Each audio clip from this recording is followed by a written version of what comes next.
Please.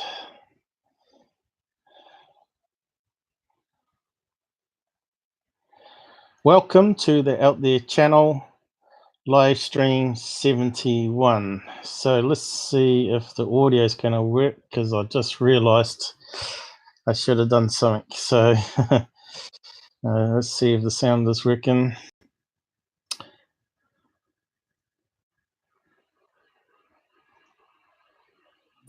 And I think it's stuffed up. Maybe. Have you got audio there, guys?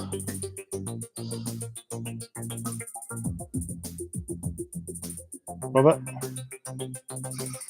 Anybody? Oh, we got some people on the side. Yes, mate, you got audio. Oh, thank God for that, because I forgot to do the trick to get around the bug that he introduced. It's okay. It's playing nice and smooth. Okay.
I should be rotating.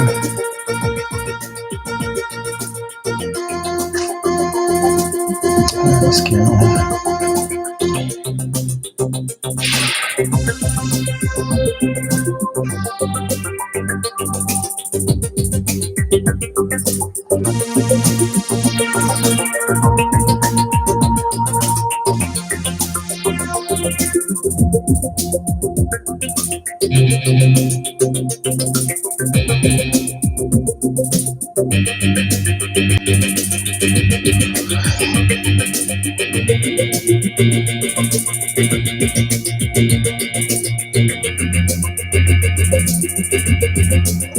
Can I just switch to desktop?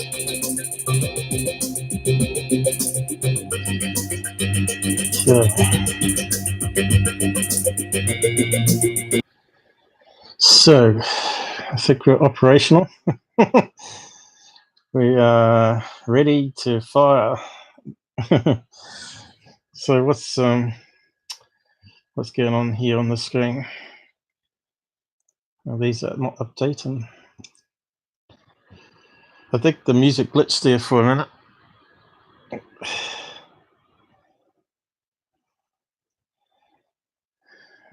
Says one like, but not on the main screen, and one watching. Something's gone away. I'll just mute the echo. Yeah, that's better.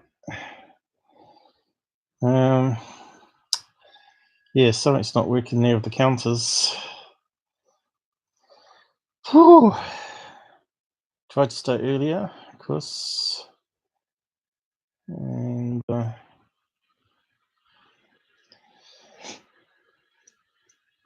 something going wrong here.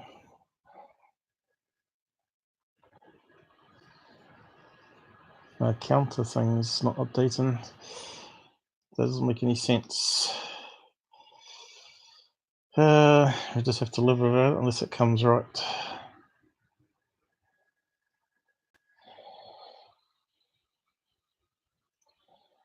You there, guys? We got Robert with us. Say hello, Robert. Hello, guys. If there's anyone out there. Well, Renee's with us, or was. Okay. You haven't been with us for a few streams now. No. Right. So you're probably not up to speed of what's been talked about, I guess, as much as you should do. There should be. Let's see. So yeah, last time I was talking about Bob Lazar. So I was just going to make a little chart off the things we know and tick through it from the last stream, recap, and then I'll be looking at some viral videos, talk about them, and debunks, of course, and anything else that wants to go down. So yeah, I need my paint shop thing open.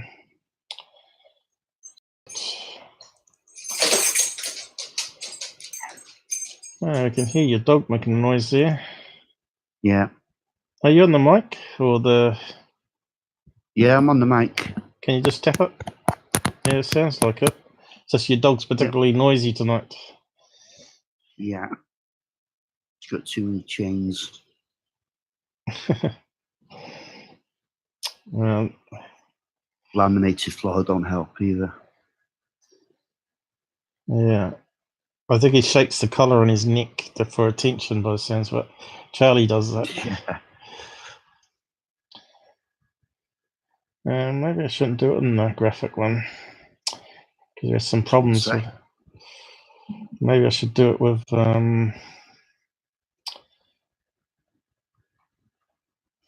Microsoft Word or something. Still loading up. Yeah, so I didn't have much time to prep ahead of time actually.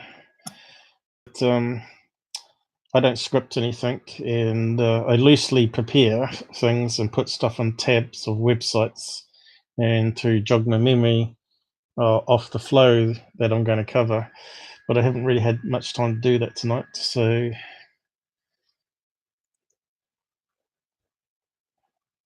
I just want to open up a word processor file.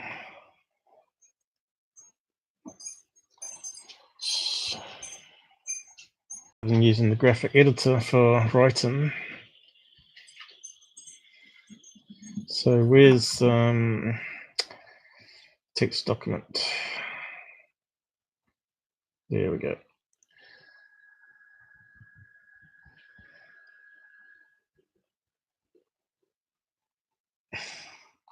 Why is it not put it on the screen? I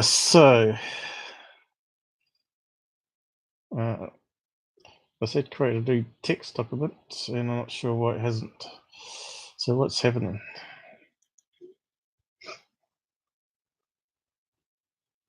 What's going on here? Oh, right, we've got hourglass coming up. Can you still hear me okay, guys? Yeah, I can still hear you. Yeah. Oh, here we go. It's finally coming up. Seems to be plugging a bit.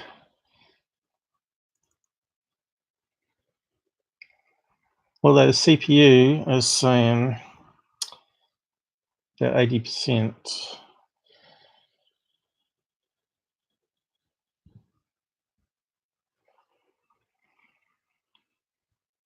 Oh, here we go.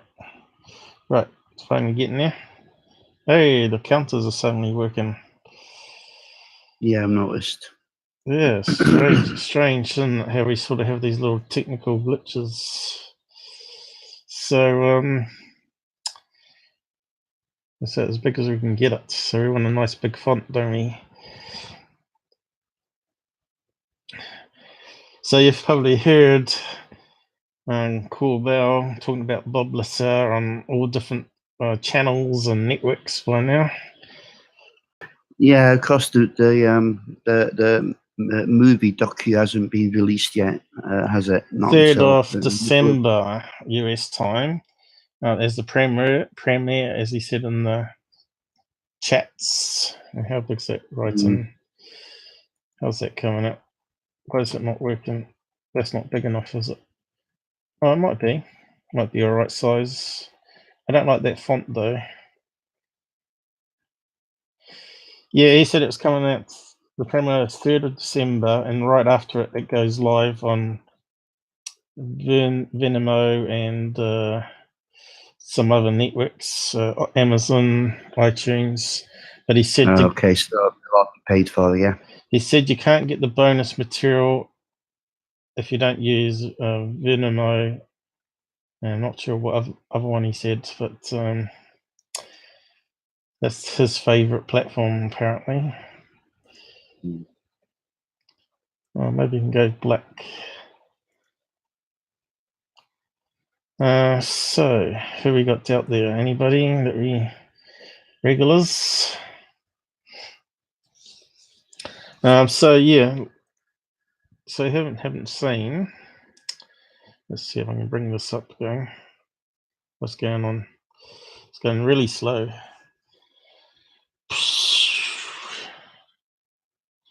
That's just one of those times I should have done a reboot first. But my screen's working, so every time I reboot, then the screen might go really dim on my main screen. So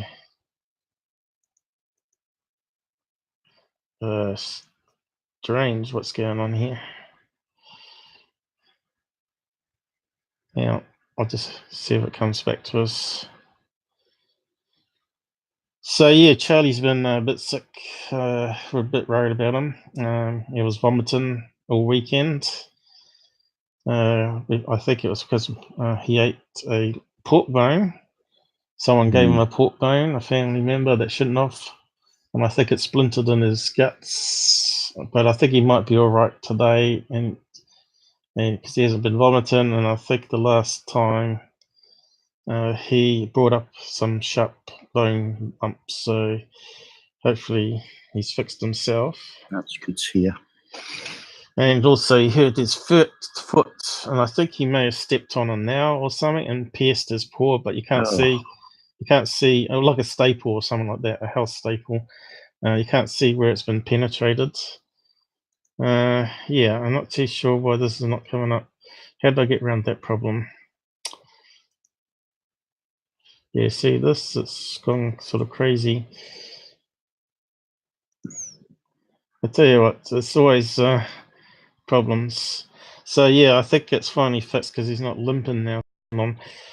I had to be the vet, and of course he doesn't like vets. Yeah, I'm not too sure what's happening there. I think that main screen's working though. How can I get around that problem?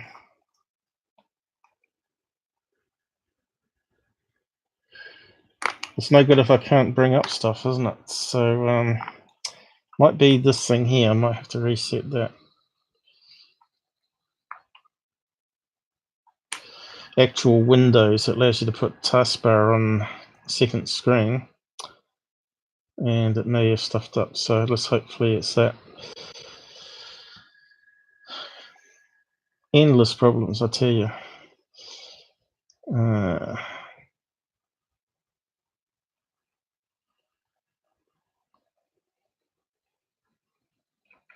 Oh God, what's happening now?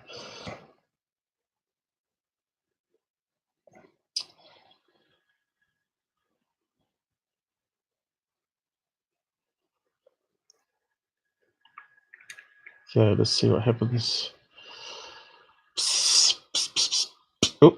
Oh, it's mucking up the screen.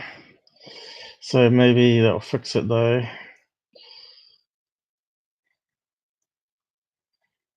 So why is it not moving?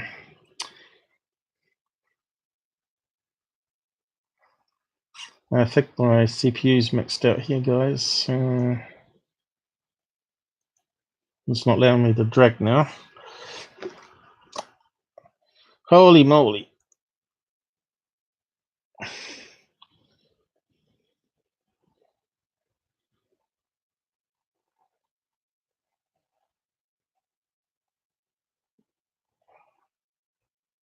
Now you can see the problem I'm having. I got no functionality. Oh God. Yep, oh, right, it's catching up. That's ever since I started the live stream. Something Google's kicked off, I think.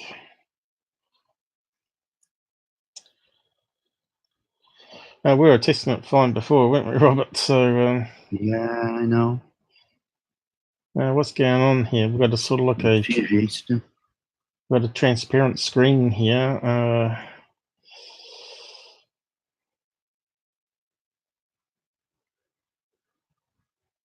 So maybe if I close down that,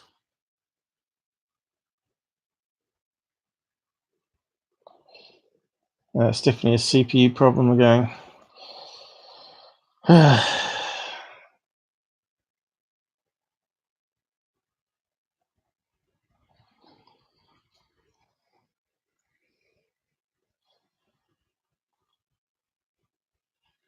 Hang on. Let's do a control delete. Sometimes that fixes it, but I'll probably do something to the stream. Right, so it looks like it may have done something. No. Oh yeah, let's put that back at least.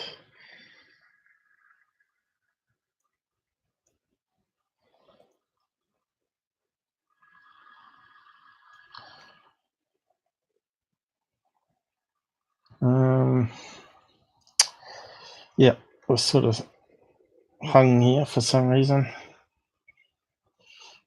I'm not sure how to troubleshoot this one.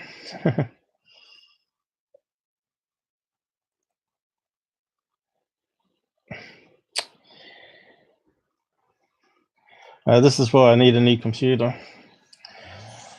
All the problems will be solved. It certainly ruins our stream experience, doesn't it?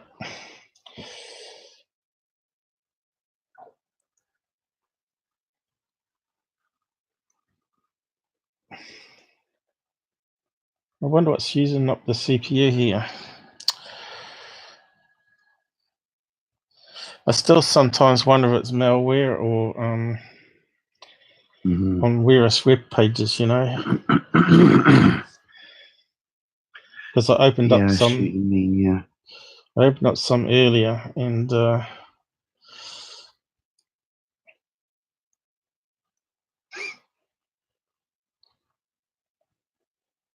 now let me just control delete again. I'm not sure if you lose graphics or not. You probably get a blue screen, probably.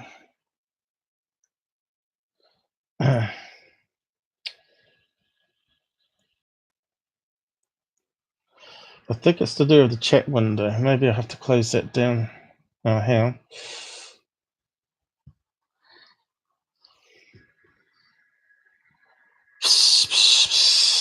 Is it going to do it this time? Doesn't want to move, does it? Yeah, something. Eventually. I think it's to do with side chat. Maybe Google changed something again, you know? As soon as you start the live stream, it sort of goes crazy. Maybe someone's found a trick, a hole in the side chat where they use a emoji or something, and yeah.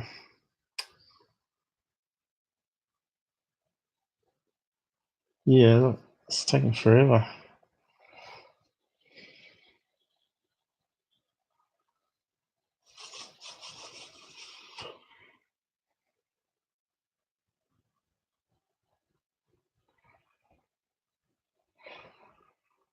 No.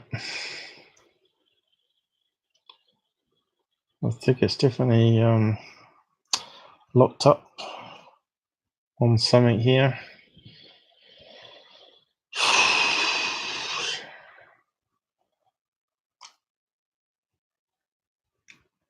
We might have to start the stream again. I was going to say. Now, I'll just do control delete again. It seems to at least do something. Let's just close this. Is right. I think it's to do with the chat. Now, have we got it?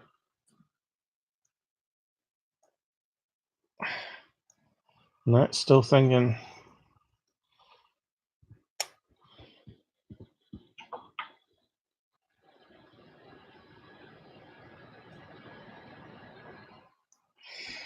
Must be good to have really good computer systems, I tell you.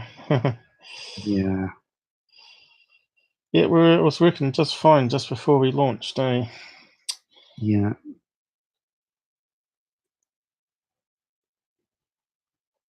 Strange indeed.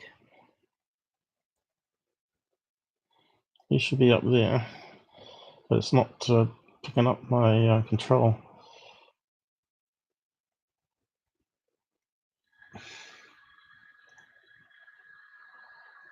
Let's see. I wonder if I can figure out what's using the CPU.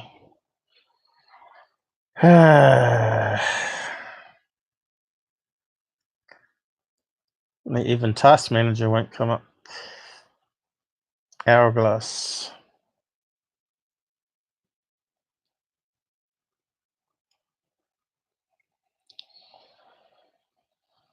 %.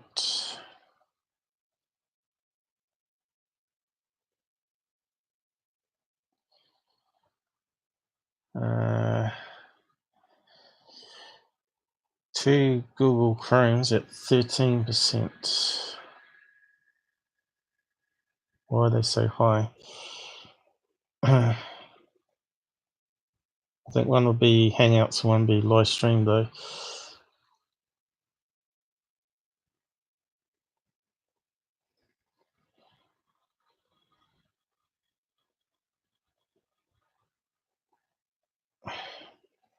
Alright, just close some stuff down.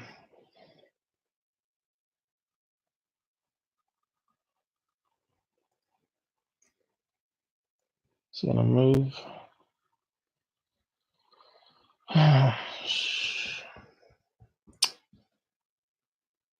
This is no good. This is no good at all.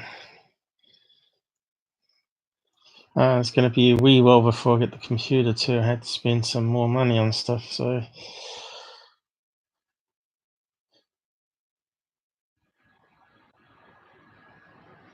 Okay, have we got some more speed now? Hey, we might have it. Looks like it was in the main browser. I didn't close it down this time. Maybe I need to close it down.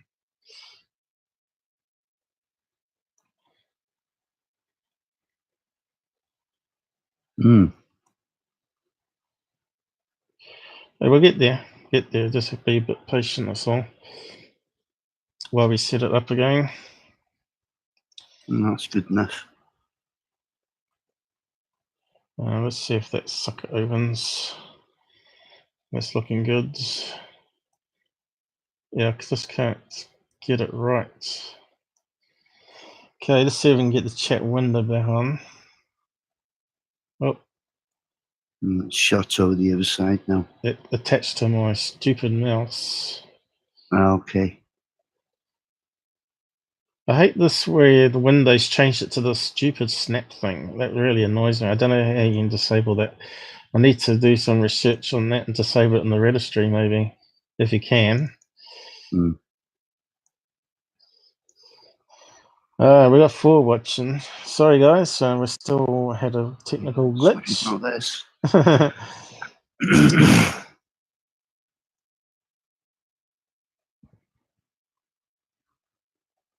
Oh, yeah. I'll see if I can get that chat window on. This is where it normally goes wrong, so. Oh. Stop that. Stop it, you stupid thing.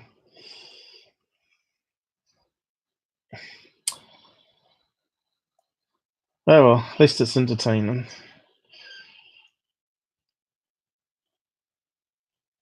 Who we got with us? Jamal, is it? I can't quite read the people there. You can just see Rennie at the moment. No, Men in Black interviewing with your yeah, UFO live. it could well be, actually.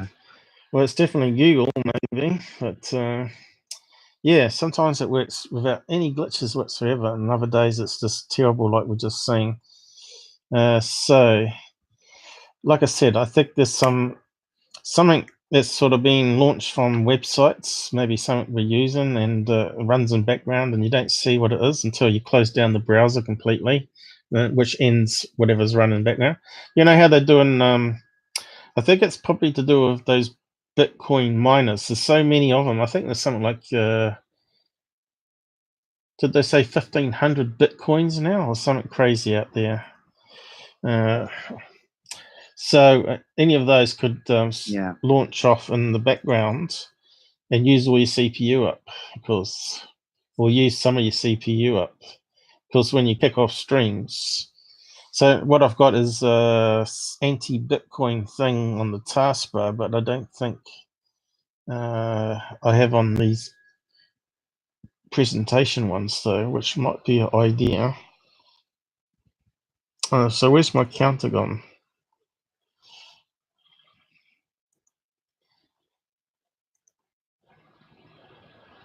Have we got too many screens now? Oh, right, here it comes. Yeah, we're getting there. Back to square one. So, yeah, I was going to bring up my website. So, talk about the last Bob Lazar. Let's make sure that works. So now we're fully operational. The Death Star's had a glitch. The Death Star's had a glitch. So who we got down here? Sol Brooks, hello. And Renee, how's it going? So, looks like the current stream is on here, which is good, and the Bob Lazar one was here. So, on this, I found a article which was written by Tom Mahood, and is that playing or pause it? Yeah, so I'll just go through all that and recap it all, because it was quite a long episode on Bob Lazar stuff. And I looked at some of the other science, not element 115 that everyone seems to focus on, but I was looking at his idea of how UFOs work with gravitational waves, and I tried to see what large O meant and why Bob would be wrong with using gravitational waves, because now we've got detectors on the planet that can detect them. And then I looked at whether they had technical problems, whether that would make any difference, and that was the case. It wasn't. And also, if I said if the science is completely wrong about gravitational waves completely, it still rules out Bob Lazar. Gravitational waves have yet to be verified. So, but they think they have with the LIGO. But I have my doubts, because it wraps into this space-time Big Bang stuff, which you know that I have an alternative view of looking at their conclusions in science and Tesla's ideas into it, which they've sort of ignored. So yes. So just before I started my stream, I just got some guy saying I was mumbling on that, and accent and lack of whatever to make enunciation. Yeah, and what does he mean, pronunciation? Yeah, I'm not too sure. I'm not too sure. So I said, "Good one, mate. Perhaps turn up your volume." I said my tongue was swollen that night, because I have a problem where I sleep sometimes and I bite my tongue, and I actually have my tongue's got chunks missing out the side of it because of it. So I've got very sharp teeth, and yeah, it was swollen that time I was doing it, but I didn't think I was that bad. So we'll just go through that particular recap anyway, and we'll pick out all the points we normally do, which should have been half an hour ago. Has it gone slow again? I closed that tab. So I've got a few things to talk about anyway.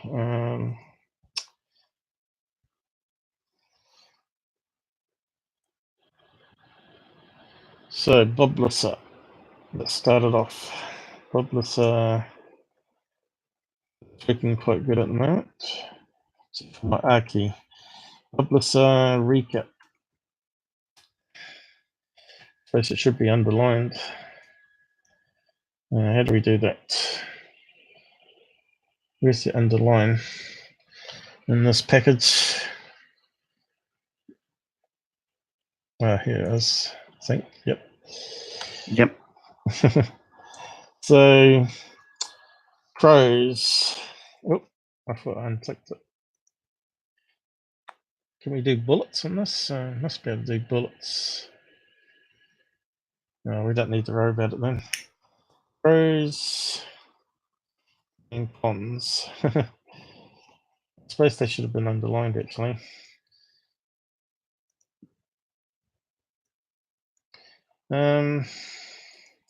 Yeah, so if anyone wants to join us on this, on with Robert at the top there, we will let people on if you want to come and chat rather than type, as long as you've got Hangouts, of course.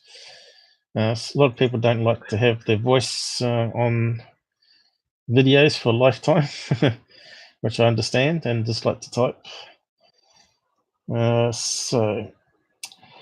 So what's the pros to his story? It seems from what Tom was saying that it was acknowledged that he was actually working there. So it's confirmed that he was actually working at Groom Lake. Damn, I forgot to turn the line back off.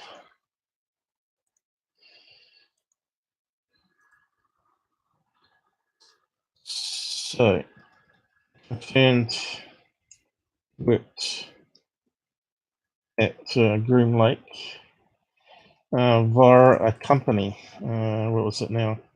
Company.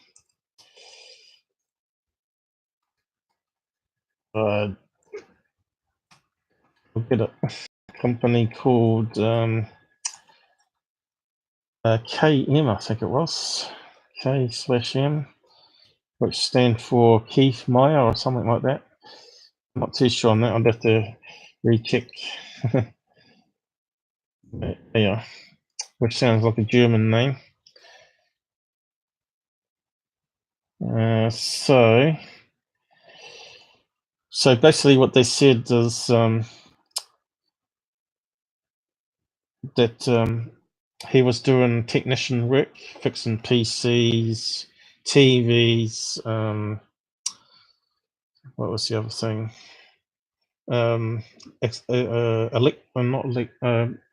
Energy beams, like accelerate. What do you call it? Particle accelerators. Particle accelerator. That's the word I'm looking for. That's why we got Robert here. So it was all in the last stream anyway, because I read it out.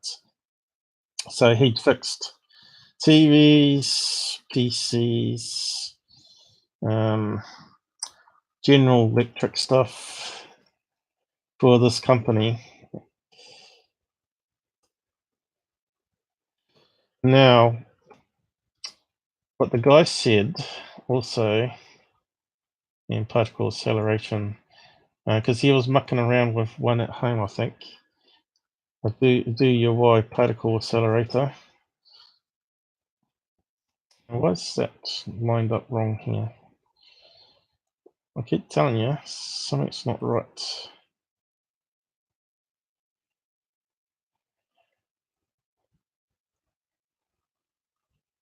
I think they've changed something on the pages actually. I just can't quite get the right position.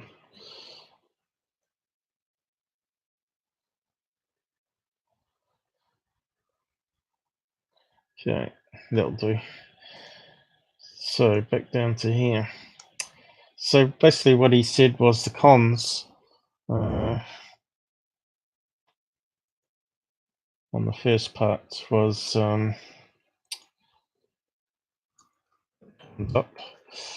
he said he wasn't a physicist. He wasn't a qualified physicist. No, he wasn't. Not qualified.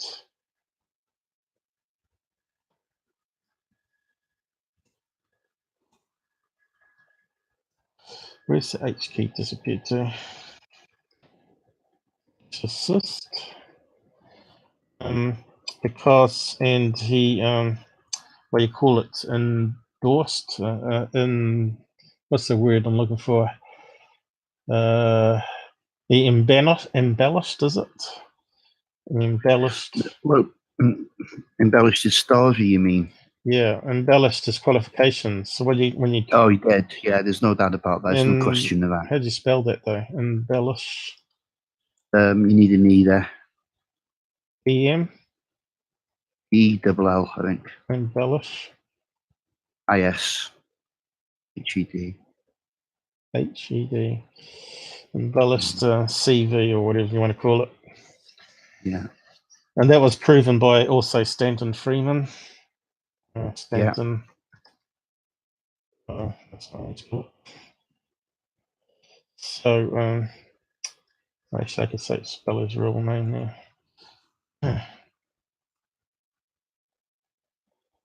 Friedman.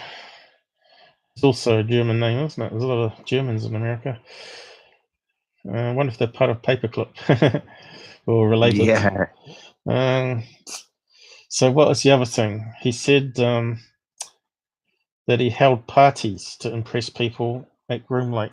So even though he worked there, he knew they were doing experiments. So he knew Wednesday experiments because he worked there.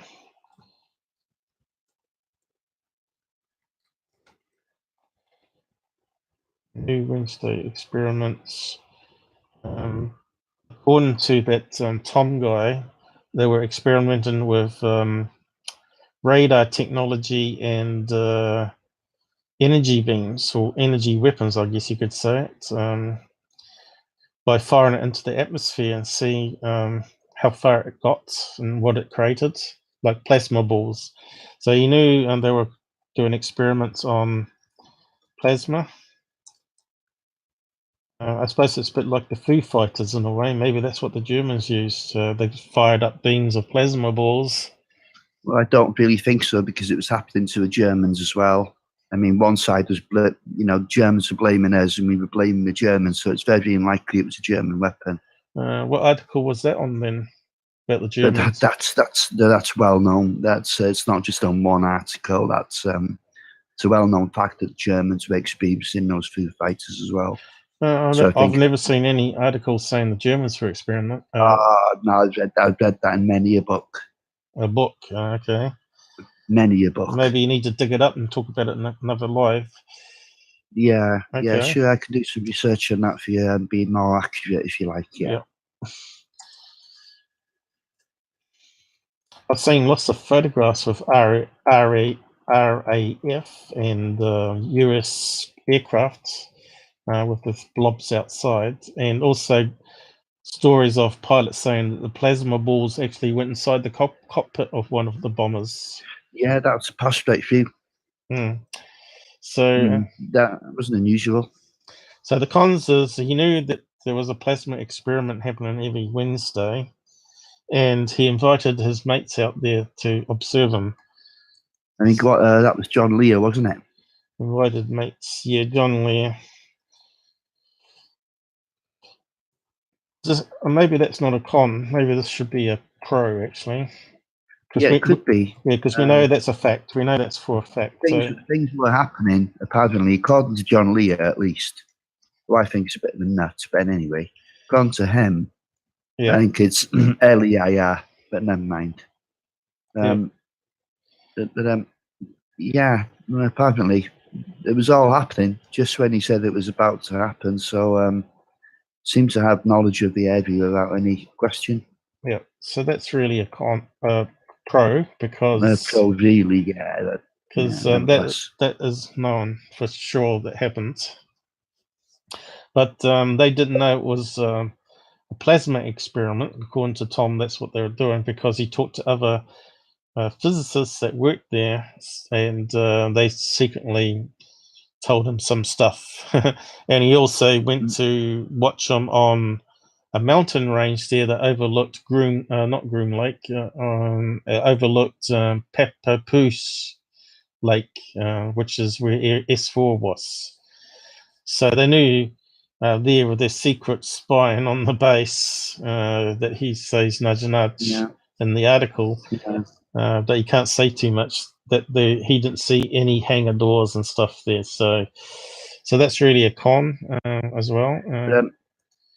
Another thing, when he invited John Leo along to see these lights, he never claimed to John they were plasma beams. He claimed that they were the experimental UFOs, some of which were their own, and some of which were recaptured alien craft that they'd found fairly intact.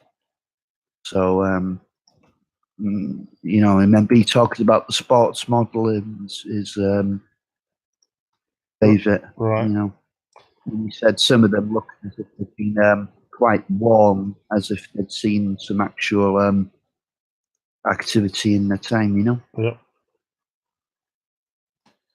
So Tom Hood said watched Papoose in secret location and saw nothing happening.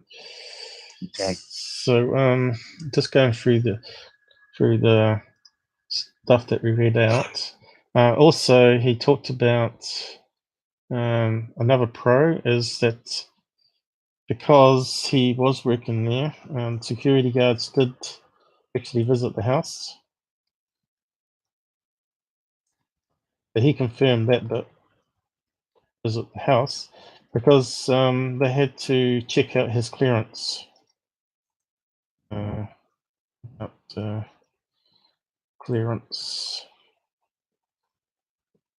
and security.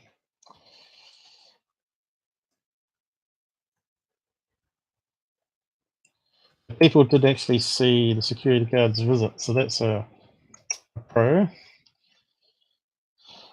And what's the other con? We've got no no badges. Although there was one he printed out, there was a fake one made. I'm not too sure how that came about though, but Corbells said it's known that Bob made it by Bob to show people. So maybe he made it to try and fool people, but then realized it wasn't good enough to fool people and decided to say, well, he made it as an example. Who knows? So, yeah.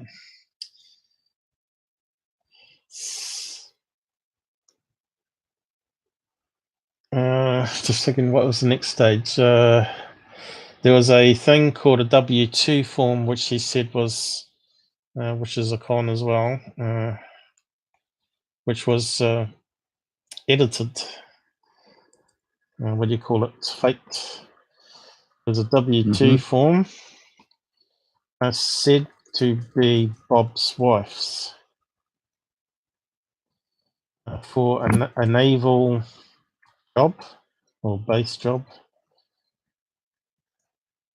I don't know if she did work there or not. With Bob's name on it. With Robert. It was Robert. He won't work. Robert. With Robert. I think he had a middle name on it too. On it.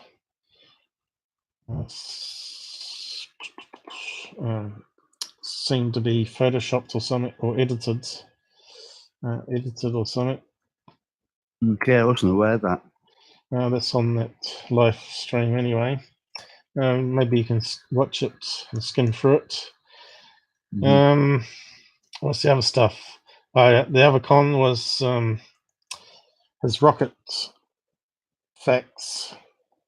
He used to build rockets as hobby. He also sells them on his website. Sells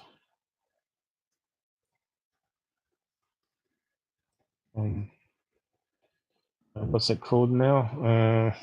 I did share it, the location.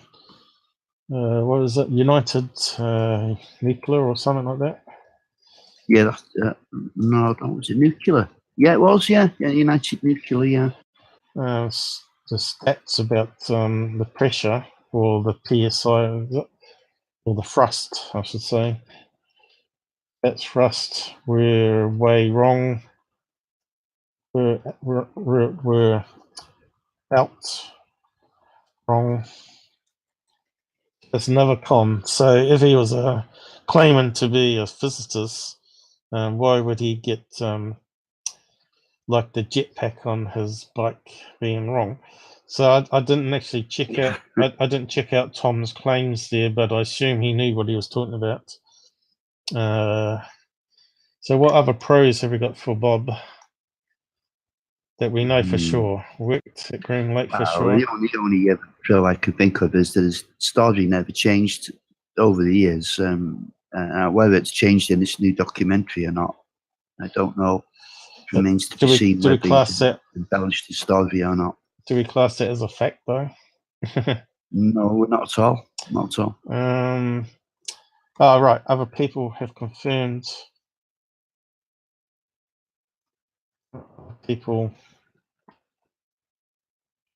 Although I haven't seen it's in the documentary, from what I've heard on the chats anyway, other people that worked at Green Lake. Yeah. Worked at Green Lake. According to what's his name, Corbell,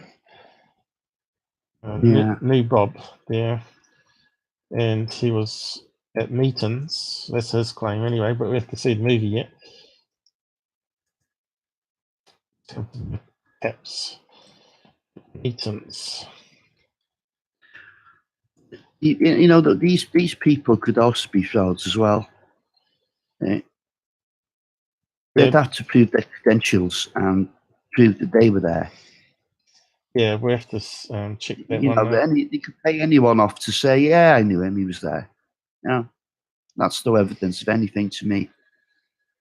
And it's taken a long time before anyone's come forward, hasn't it? That's true. Like decades. But you got to remember, they got security restrictions. Yeah, of course. Yeah, but those security clearances would be a lifetime thing. Yeah. So what are these guys on the side saying?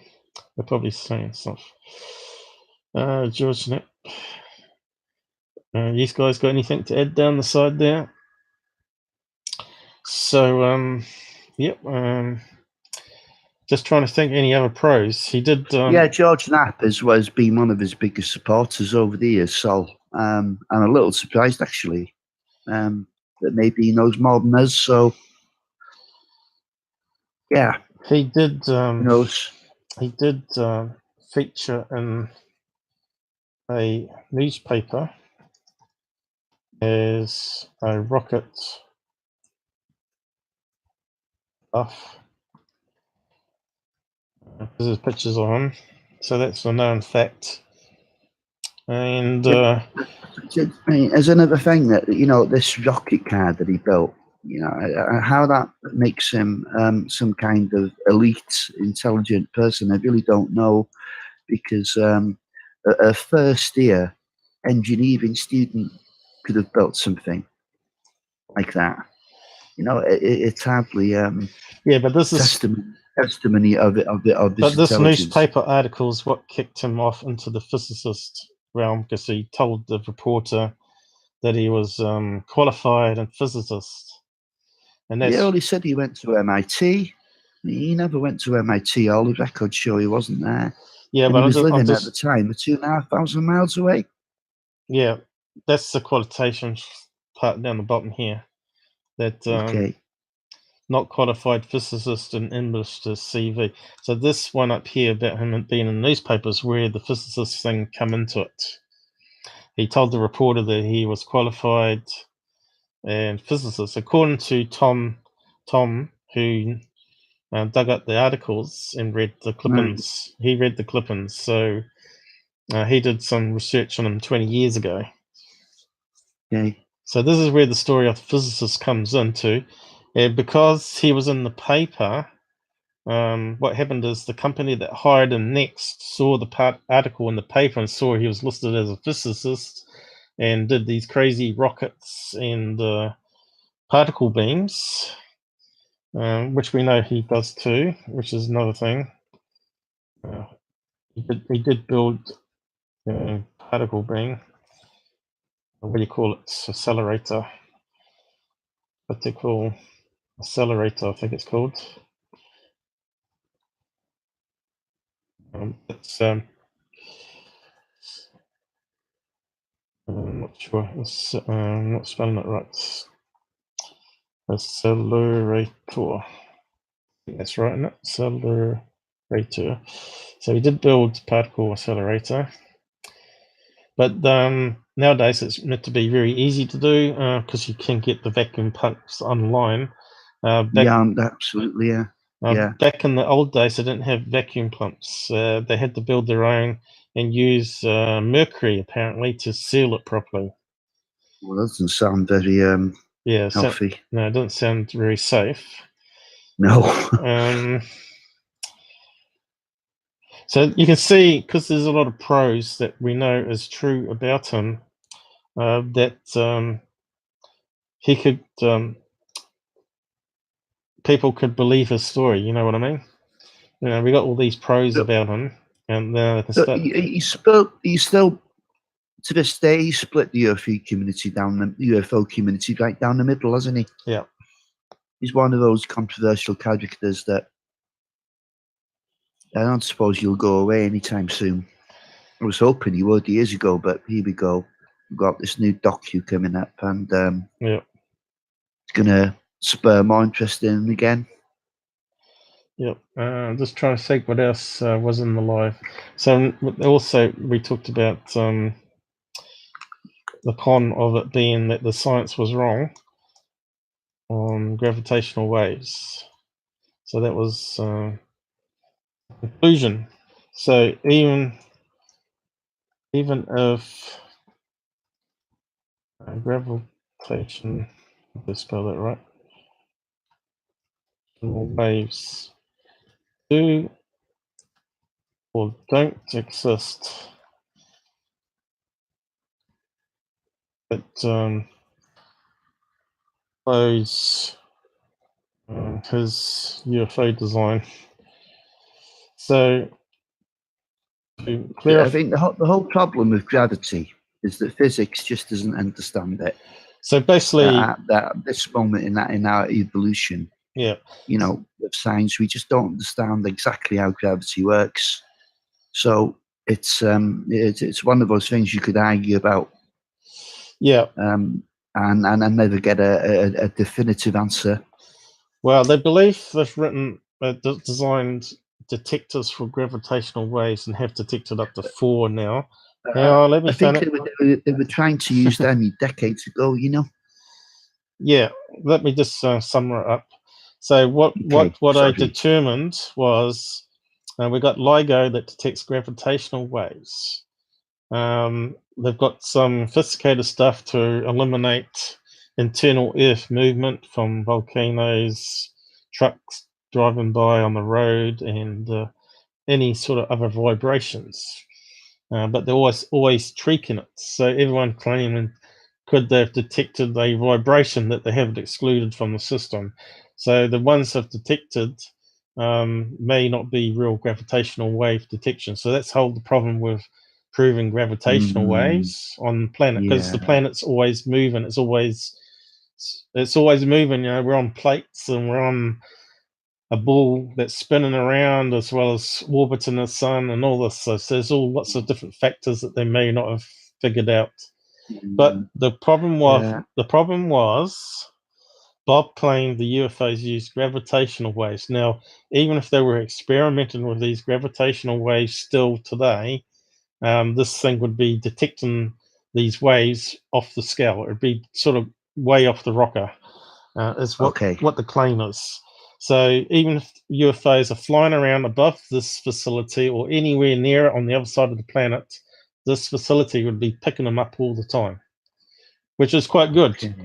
we may have a Yeah, UFO yeah. detector if it used gravitational waves. But it does seem that's it right. does That seem was tried years ago. yeah, it does seem plausible that the gravitational waves don't exist, and the facilities got false detections, Hmm. and which means if they don't exist, that sort of blows Bob Lazar's UFO using gravitational waves out of the water. So Totally. the detector should be, well, the various they've got other detectors as well, not just that Largo one, but the Largo one should by all means be picking up the bending in space from the gravitational wave. It's not like anti-gravity. It's like they're using it like a thrust. He had like three directional things underneath the UFO that like thrust that were pushing against Earth's gravity, coming down to keep it hovering. So that's the people that are saying that the science is wrong based on gravitational waves. So that's what I talked about last stream.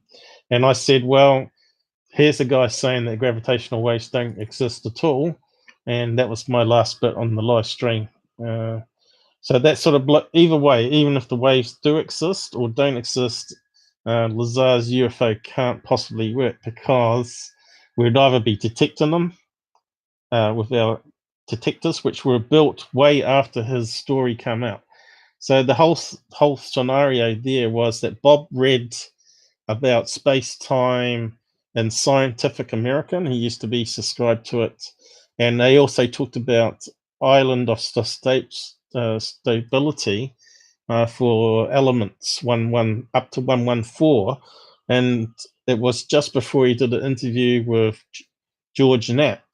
The magazine come out the same month before the George Knapp interview, so he may have just made it up, saying that 115 will be the magic number because it wasn't on the charts. There was sort of, so he may have guessed that and just thrown it into the talk, saying that's how they got the energy from this element.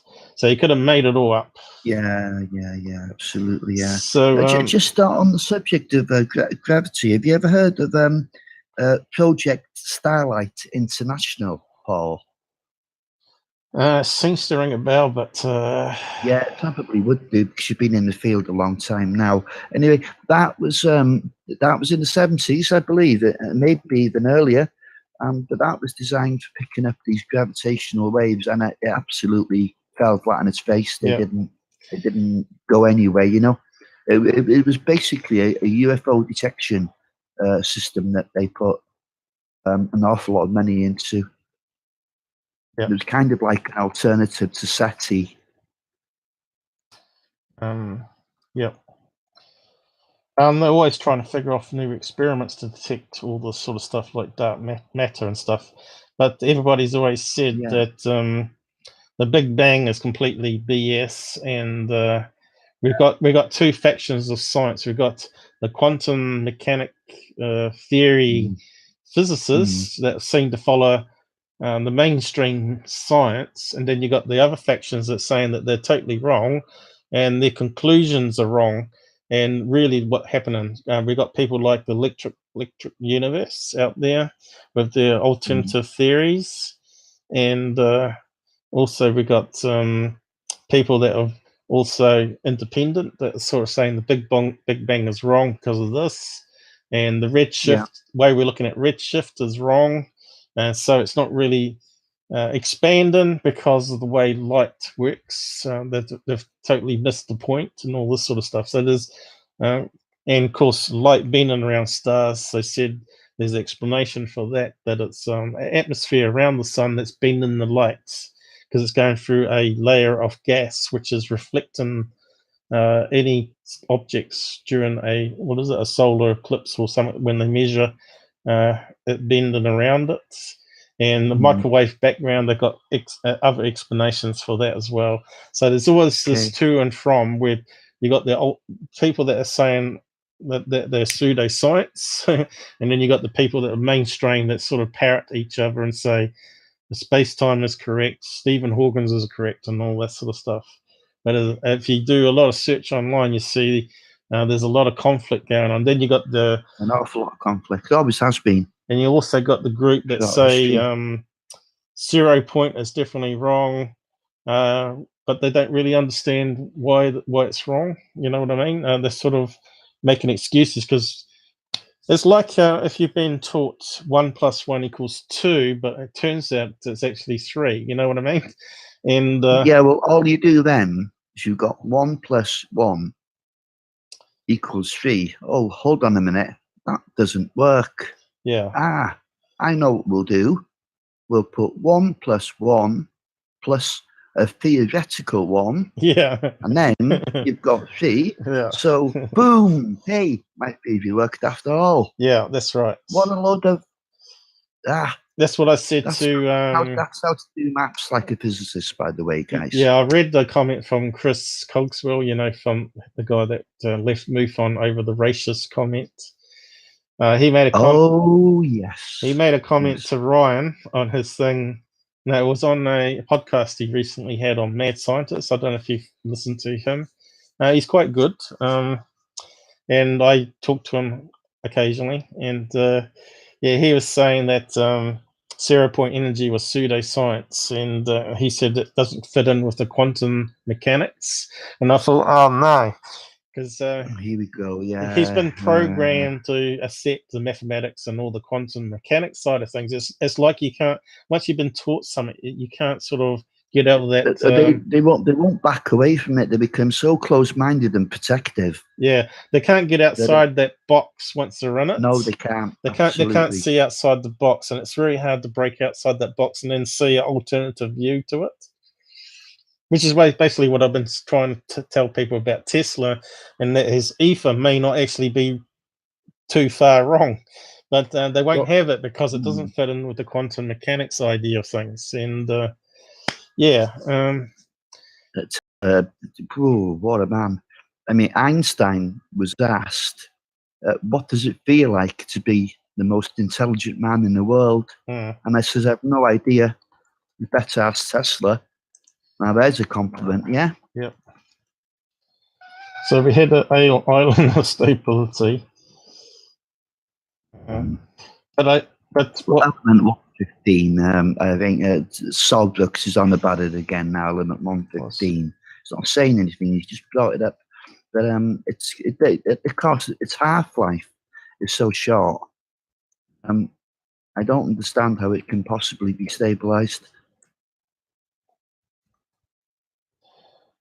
So this is the whole problem. A lot of the stuff he came out was actually sort of talked about known in science at the time.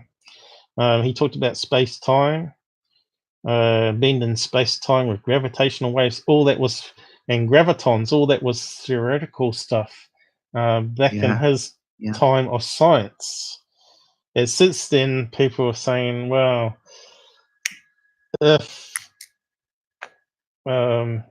if we can detect it, it should be going off the scale if we got UFOs using that sort of technology flying in our skies. So that would have been really cool, because then we would have a UFO detector and we could sort of have these stations throughout Earth to be able to detect it like a big radar when something enters our atmosphere that's using these gravitational waves. But clearly that's not happening. So the Bob's science is thrown straight out the window. So yeah. So what else have I missed in that story? I'm pretty sure I've missed something.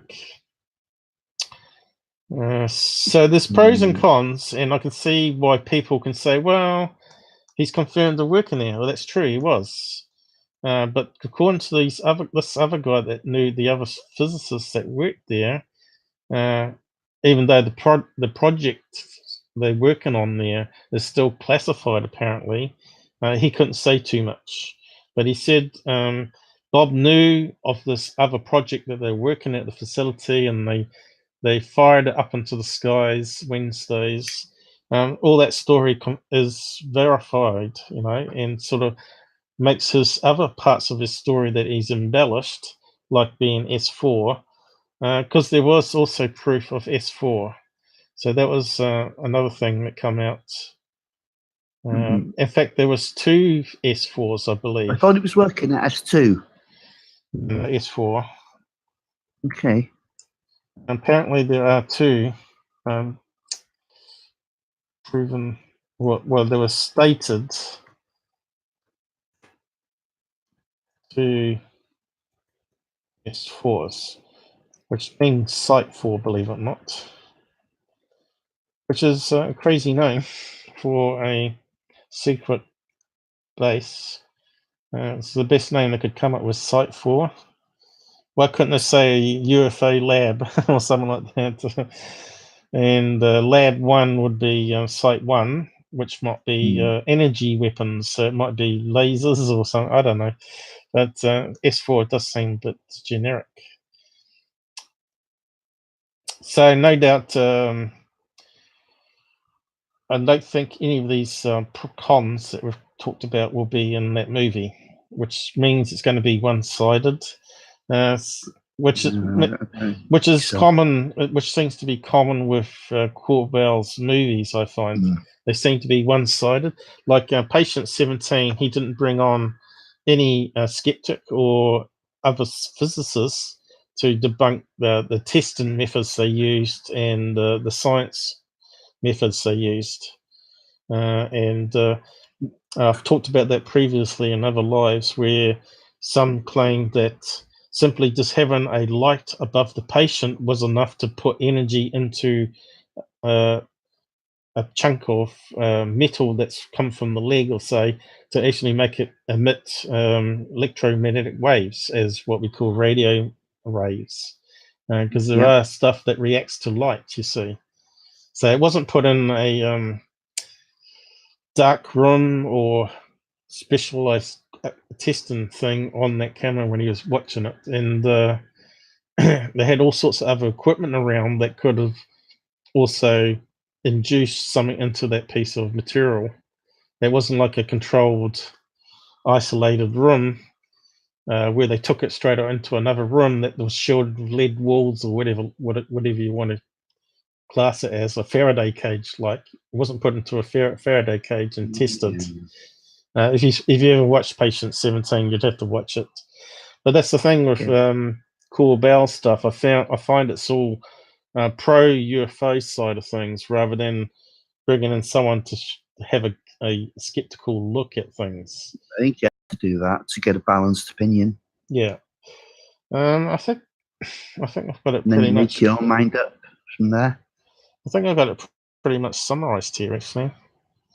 Yeah. Well, there's of course is issues with the law, but that's I suppose we've discussed this before, so there's no point going into it again. Well, we could put it down here as a con. Well, it certainly is that, isn't it? Hang on, I just need to sip something. My throat's already drying out. Oh, that's better. Yeah, he was caught pandering. And I'll just bring up a search for that. So that's a con on his behalf. Oh, don't tell me it's not going to work now.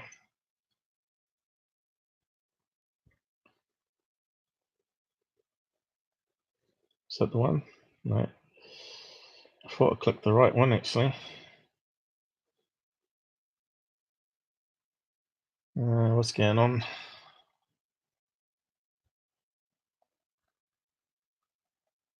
I'm having trouble with that browser. Are you still there? Well, yeah, I'm still here. Yeah.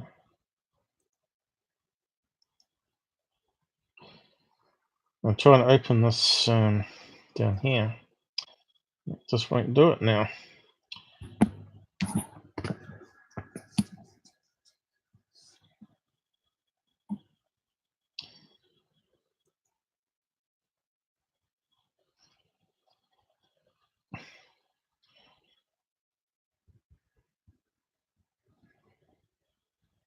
It's got to be something I have on that page that's locking it. Well, pandering means basically pimp, I think it was, in the description. I was just going to bring up description. He was actually pimping females. And he was prosecuted and charged, and he was told not to approach any brothels. Yeah, he was given community service and quite a large fine as well. And yeah, he was told to never frequent brothels again. So he pleaded guilty to that. So it's in stone. Yeah. If you want to look into it a bit further, guys, anyone who's listening, just type Bob Lazar into Wikipedia. Now, I don't trust Wikipedia for a lot of information, especially on UFOs, because you don't know who's written the article in the first place. But there's no question that he had trouble with the law, and that wasn't the only one. He was caught also exporting some of his merchandise, explosives, into states where they weren't legal, maybe through the Terrorism Act or something like that, and he also got into trouble for that. So he's not the most honest guy. That's for sure. I opened up a new one, but it's not letting me open up the old one. Come on.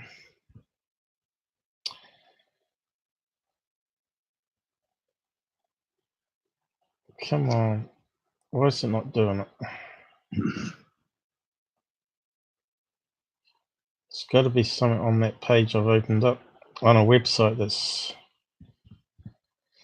got some nasty little script on it, probably. What's these guys on the side saying? Can you read? Yeah, there's a guy called Dr. App saying you should use the Brave browser. I'm not sure I've heard of that one. No. Unfortunately, you have to use Chrome because Live doesn't work too well. Yeah. Chrome's only compatible, really, with this system. Yeah, and I know the Chrome allows us to redirect the sound. No other browser works very well.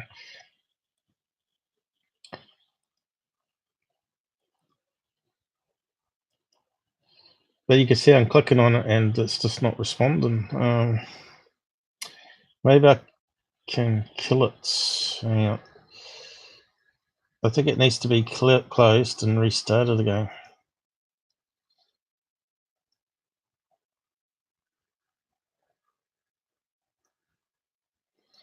So yeah, you can keep talking while I'm sort of figuring out the problem here. But I was going to try and search on Pandaren so people could.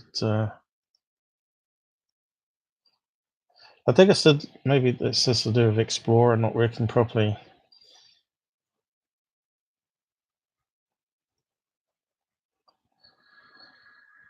Let's try.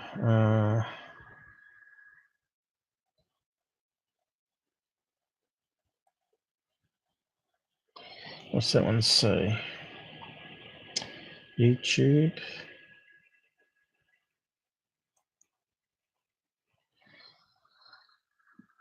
Which one is it though? I got to be careful. Yeah, I'm not too sure which one it is now. If I close the wrong one, it'll kill the stream. Do that. And there might be a way to do it with the task switcher. How do we bring that thing up again? Alt tab, is it? Oh, here we go. I might be able to do it this way. Yeah, I might lose you on the screen a wee bit.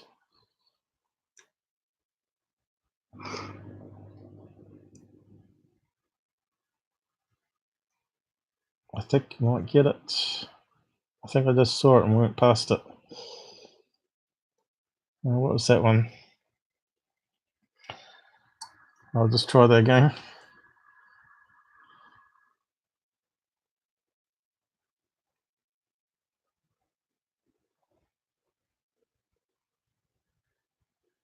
I've gone past it, right? Where is it?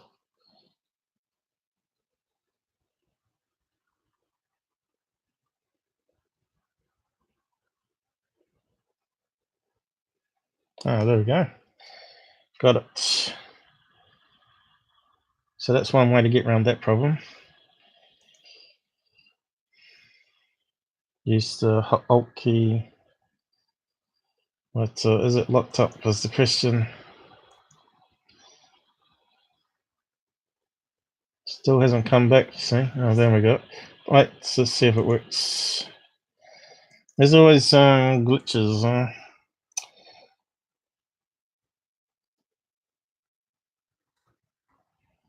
Pandering. Okay, so let's put that in. Hey, who we got? Robert on the side, is it? Pandering we want. So I think it was up top here. No. Pandering. Let's click on that one.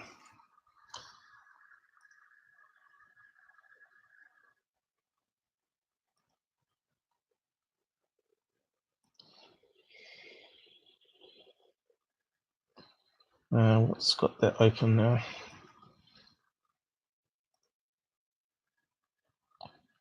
I've got no screen popping up for some reason. So pandering.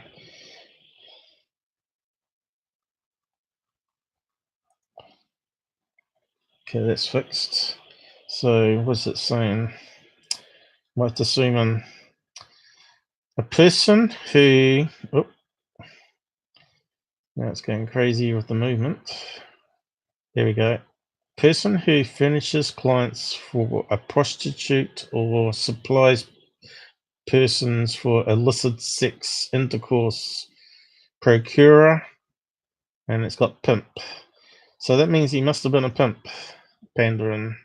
Person who caters or profits from weaknesses or vices of others.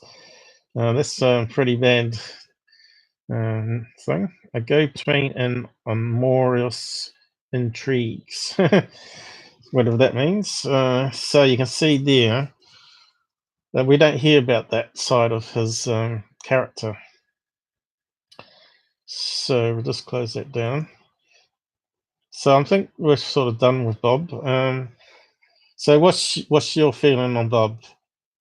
50-50. He's gone, isn't he? So what do you guys think? Do you still believe him? There's a lot of bad points about that he's been picked up on, and we don't get to hear those, of course. So I don't think there's any other ones. Pandering. There was one that he got fined for transporting explosives across borders. I'm not sure, because he used to do fireworks. He used to blow up things. So he got another con was that he got fined for explosives. Whether that's a bad thing on his character, I don't know. But explosives across borders. But if he's a businessman, surely he would have checked out all the paperwork, which is kind of strange, across borders. I just wanted Robert to have his final say on Bob, but he's gone to the toilet. Let's see, is there anything else I missed in the last stream? I don't think so. I think I've sort of covered most of it in this recap. So we've been slowed down tonight, unfortunately, with the technical problems I've been getting.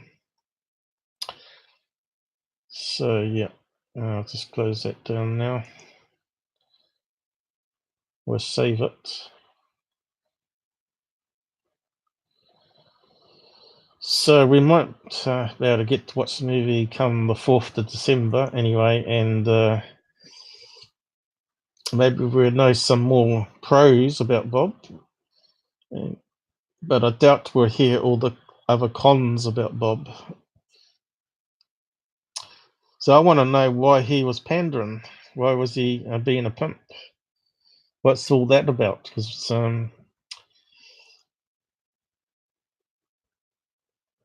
it's pretty bad.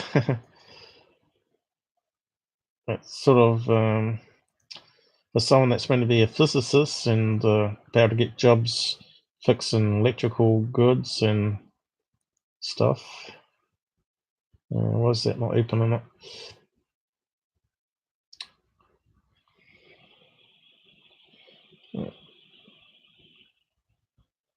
Cosmic Playhouse, yeah.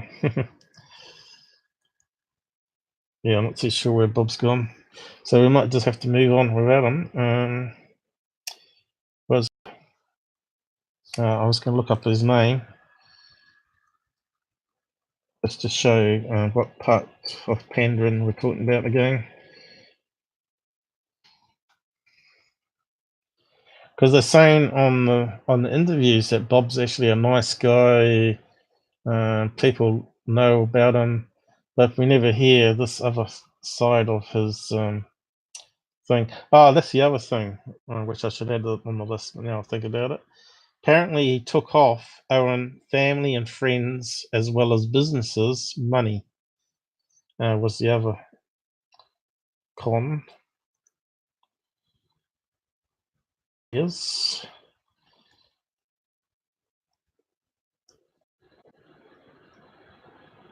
So it's down here, legal problems. Here you go. Lazar was arrested for aiding and abetting a prostitution ring. This was reduced to family pandering, to which he pleaded guilty. He was ordered to do 150 hours community service and stay away from brothels. Yep, United Nuclear is his business. Owns and operates United Nuclear Scientific Equipment. So he sells like glow in the dark soap. So if you've not checked it out, you can go and check out his webpage. It looks very retro 70s or 80s, like early web design. But he supplies various nuclear gadgets, detection and stuff, probably for preppers and people that want to see that the food they're eating is not radioactive and stuff like that. So, but he was selling it for like $150 US. So, Desert Blast Festival. So here they're talking about his pyrotechnics that he did in Nevada desert. So these are known things anyway. It's documented. So we'll move on. So let's go on to some of the stuff Secureteam has put up, and we'll go through what the videos are not or could be.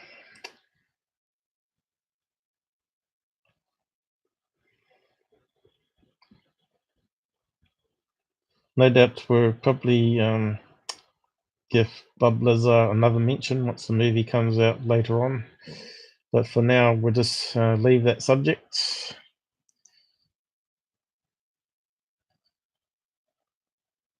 And we want Secureteam. And we'll do some look at some of the videos that he slammed together.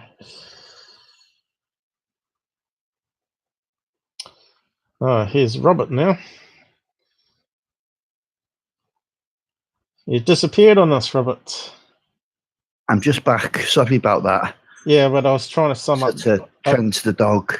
Oh, right. So I summed up Bob Lazar, and I was going to get you to have your final say whether you think is legit 50-50 or definitely a fraud.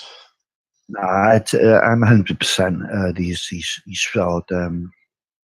It's going to be quite painful viewing for me, I'm afraid, that new docu-film that's coming out. But I'll have to watch it just from the critical point of view, I guess. Yeah, but I think it's all going to be one-sided, like I was saying with Corbell, that he's sort of pushing as a Bob narrative that he can't be lying, and all these people back him up, while not finding people that actually say, well, that story's actually been embellished and that's sort of true, but blah, blah. You know, that's the sort of people that you want to get hold of. Me, I would have been really happy if Bob come out and said, Yeah, you got me on the qualifications. I lied and I was bragging to people, and it sort of I sort of stuck with it. You know, if he come out and actually admitted that he made that part up, and then you might be able to forgive him. You know, and because a lot of people say because the qualifications don't add up means you can't believe any of the rest of the story. So it would be a shame if he was there yeah. and he did know something. Well, that's the thing. Because of the lies he's told, that his case is going to be completely dismissed. He did have some evidence of something. That would be a great shame, and that's the only lingering doubt in my mind. Yeah. But as you said, he hasn't helped himself at all by trying to say that all his records of his education were wiped out, which is just it's just preposterous, I agree. isn't it? If he could have made up a better story, he could have said, "I don't have any qualifications, but I'm self-proclaimed physicist, and I sort of got contracts with this company, who then got me into Groom Lake as a technician." If he said all that, then you say, "Wow, okay, they do hire people with natural talent," and then you can sort of say ignore about him having degrees or not, because they were more concerned with people that think outside the box than people with degrees. Because if you go for a degree, you're sort of stuck into a box. You're saying, well, quantum physics is correct, mathematics is correct, equations work out, blah blah blah. You're sort of stuck in that mentality. You don't think outside the box anymore. Absolutely. You know, that's I've got a mate just like so you can't. But as I said, you can't argue with him. You know what he knows is what he knows, and he's staying with that. What I said on socials though is he's always got it out. What he can come back and say is that he was fed misinformation, and the element 115 obviously was incorrect. It was some other sort of element, and they were just checking out me and whatnot. He can always have it out, and he could say that he did attend university, but the government cleaned up. So there's always a, like a conspiracy cover-up opt-out option always, and that's why people like Tyler from Secureteam can get away with a lot of stuff he puts up, because he can turn it into a conspiracy, and there's no way you can really pull down a conspiracy, because people can always keep twisting it. It's a bit like, it's called plausible deniability, isn't it? Yeah. So moving on. Anyway, we're just going to look at some of these videos now. Let's see, where did we get to? Okay, 1 second. I have to mute it, I think. Let's see if it's going to play. Oh, it is working. Make it bigger.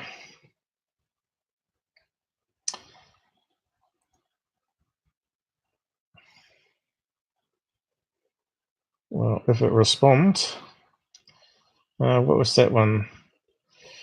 Oh, right, this is the moon one. So we might just start with that one. Apparently, Secureteam was out of town, and he didn't have a mobile phone with a microphone, believe it or not. And Robert's gone again. Now, how's that possible? I've got phones and all sorts of gadgets. I got microphones in, and you can record with a face camera. So why couldn't he put out a video that he was on the road from his car and say, "Hey guys, blah blah blah," live stream it? So he's put this thing here called a pipe on the moon. So I'm just going to go over this one. And you can see he's dragging it out for some reason. So this famous picture here, and they muck around with the contrast and things, which sort of creates artifacts from a low res. So they're zooming right in onto something here. I think it's this one down here, right on the edge. Yep, it's this one here. He's saying this is a pipe when it looks like a little square block to me. You can see here we've got the rim edge going around and what looks like a square block. But if you muck around with the image, you can sort of bring out the lighter bits and darken the darker bits, which kind of makes a artificial structure happening. And the original image is up here on this site here, and it was part of the search for Snoopy. Astronomers and students hunt for NASA's lost Apollo 10 module. So here's the image here. And they named it after Charlie Brown, basically, the whole mission. A group of amateurs in United Kingdom, assisted by students, launched May 1969. Apollo 10 mission, dress rehearsal for first manned lunar landing 2 months later. Snoopy and its companion Apollo Command Module Charlie Brown was named after Peanuts artist Charles Schulz, comic strip Beagle, and his boy owner. So what happened to it? Orbit the moon and returned to Earth. So Charlie Brown splashed down. Snoopy, however, would not come home. And now what was Snoopy? Test flight Snoopy was a dog. No, there's a name on the module. Snoopy okay, was divided. I'm at a loss to see what's going on here. Okay, NASA's Apollo 10 mission, right? Yeah, they named it after Charlie Brown stuff. Snoopy was divided got into... some corruption at the bottom of the screen. Oh, is there? It's because I got magnifying on. Is it still there? Yeah. So that's come back again. I think they've mucked around with Google again, because that went for a long time and it's now back again. The descent stage, which on later landing missions would remain on the lunar surface. So basically what they're saying here is it's on a part of the moon where people can actually see it from Earth using their backyard telescopes. And if there was a pipe on the moon, it should be clear as day to all these experts with the telescopes to be able to see on these particular craters, including the lunar module that got lost. So if you want to have a read of that, you can do. But I asked Hawkseye from Twitter. He debunks a lot of the pictures being put on the web. Why is that not working now? I'm going to have to get myself a Twitter account. That's where it all happens now. Yeah. So if you want to learn about Snoopy, hopefully that'll post. Everything's running really slow at the moment. You still got corruption? No, it's gone. It's cleared. Okay. Well, if you get too much corruption on the screen, let me know, because I can't see it.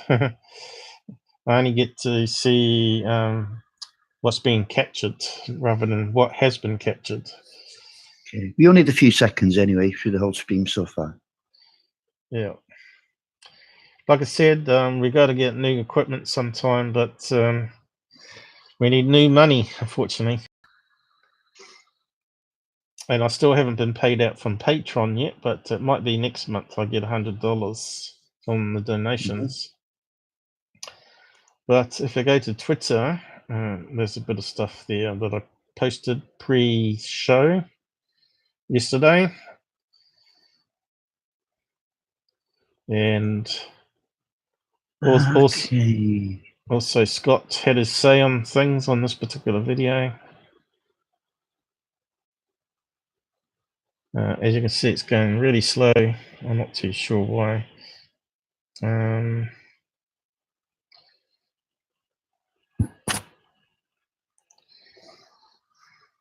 But Hawkseye did give us some links to stuff on there.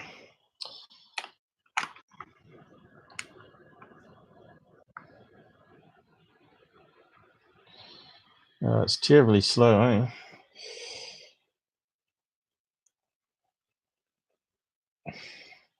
So here's all the stuff we're going to go through. Get rid of the stupid login. Don't want to log in. Okay. So we've got a bit to cover. And it's loading slow.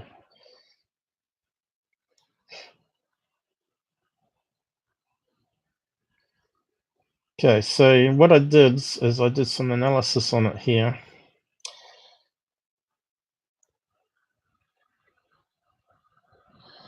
Where if you put it through filters, you can see it looks less like a square now. It looks almost like some white blobs on the wall of the crater, which sort of makes it look like it's that optical illusion effect that you get with raised buttons and sunken buttons on Windows. You get the same effect where you got a white band followed by a dark band. It looks almost like it's sticking out. I see what they're trying to point out now, yeah. So you can see here it's just a normal crater with maybe a little bit of rock inside here that's sort of cut, artifact, which is cast in the shadow. It doesn't look like this at all. As you can see, it's all sort of putting it through filters to iron out. So simply mucking around with a photograph to enhance stuff on low res can make it look like it's a physical object when it's not. So I did ask Hoaxeye, as you can see here, and it won't let me scroll. But he said he's pretty sure there's a high res of that particular crater, but he can't recognize the crater. But we did find out that it was that particular crater anyway. A particular mission where they took the photograph, Apollo Mission 10, but it doesn't say what crater they were flying over, so we can't sort of use Google Moon to bring up a HD version of it to see what's really in the edge here. Does that make sense? So we can only do so much.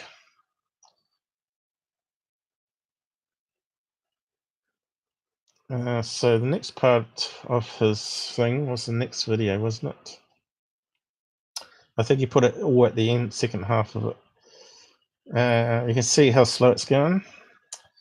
So we're going to sort of drag this out because of the speed of the computer at the moment. So it was on this one here.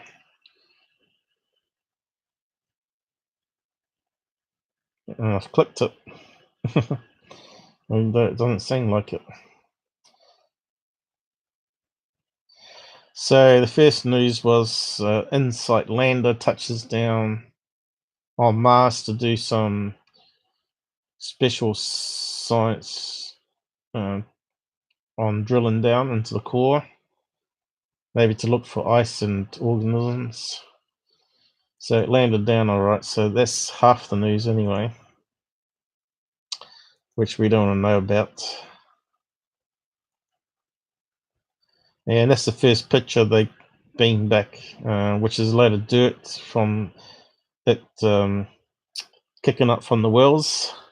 So apparently there's some new images. Even when he put this out, there was some new images where they cleaned the lens. They got to look a wiper system on the camera, which wipes it clean.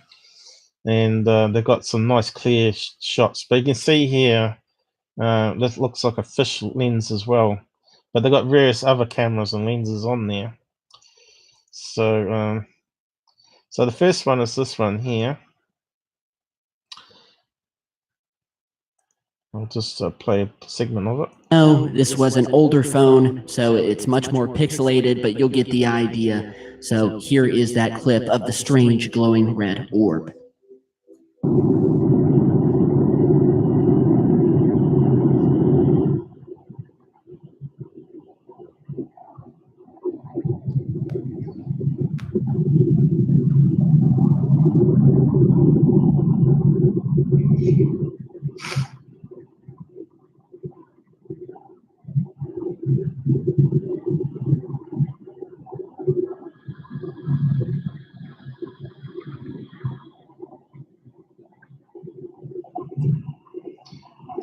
I'll just stop it there. So what do you think on that one there, guys? I'll be testing you out. So let's just zoom in on it. What do you think it is? A UFO?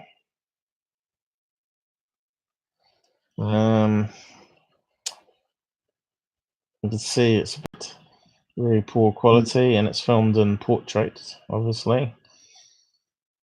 I think it's just a sunset where the sun's going down behind the clouds.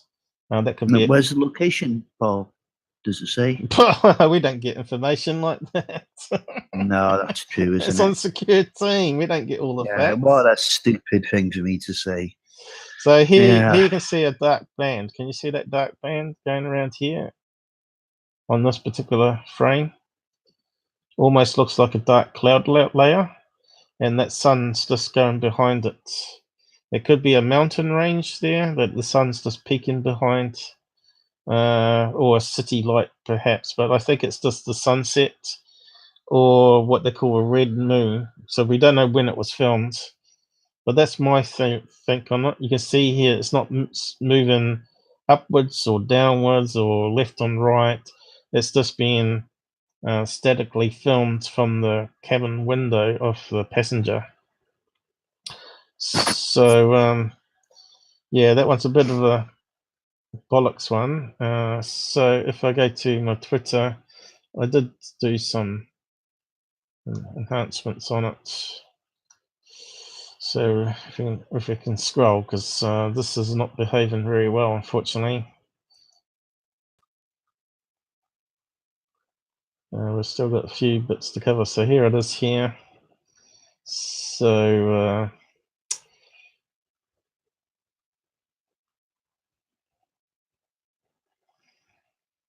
so I say here, even the lack of information is either a sun behind thick clouds or blood moon. I don't think it's a plane beacon, like, you know how planes blink a bright red? It wasn't blinking, so I don't think it was another plane out in the distance coming towards the airport. I think it's just the sun going down, because we don't know what time of day it was, what day it was, or even the location where the plane was. Of course, if they're flying above the cloud layer here, which you can sort of see, or a level of cloud anyway, so it could be anywhere on the planet. It's just not enough to go on, really, is there, to call it a UFO? Definitely not to call it a UFO. No. So let's carry on to the next video that he adds.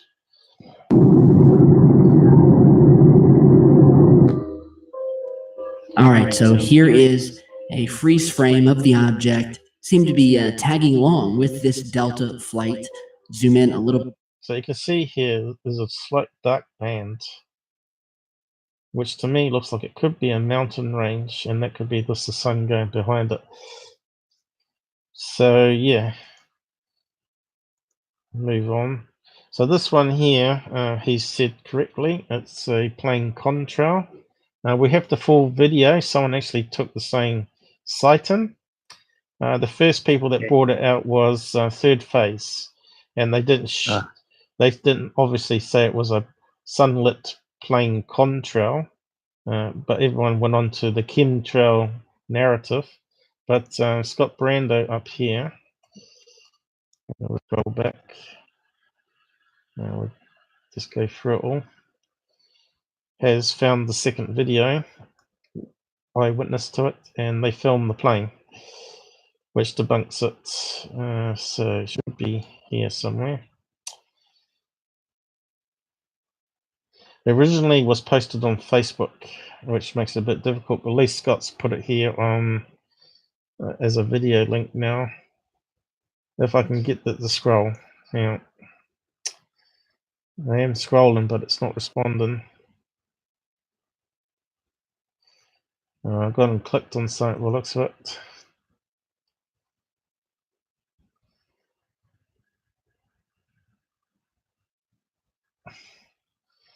It's frustrating. Right, we might be able to get it now.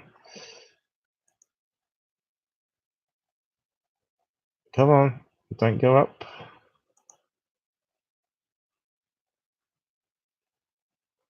See if I'm going to make it bigger. Hang on. Is it not cropped in the screen? No. That's a really great That's a really great photograph. So this is the one Third Face put up. This one saying it was like a comet or meteorite coming down, but it's obviously moving too slow to be something like that. But here you can see the second person filmed it, the plane that's actually creating it. Here's the plane. And you can see here, because it's not near the sun, it's not sunlit anymore, and it's just a black cloud. But you can see here there's a cloud above the plane, so it must be hiding 30,000 feet, because that's where contrails generally happen. Around about that range. So that cloud must be slightly higher, and it's casting a shadow. But it's a very interesting, nice looking video. That would actually make a good picture on the wall, wouldn't it? Like an artist. It's not a UFO.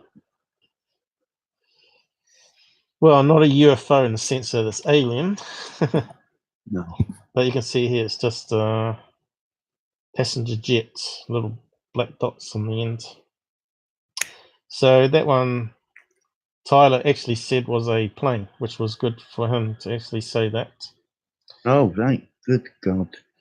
And I thought, why did he say that one was a plane? Maybe because he knew this second video was out there. Yeah. How do I close this? Does it respond? Trying to get it out of big screen. Escape. Oh, here we go. So next bit, next video. It's further along, I think.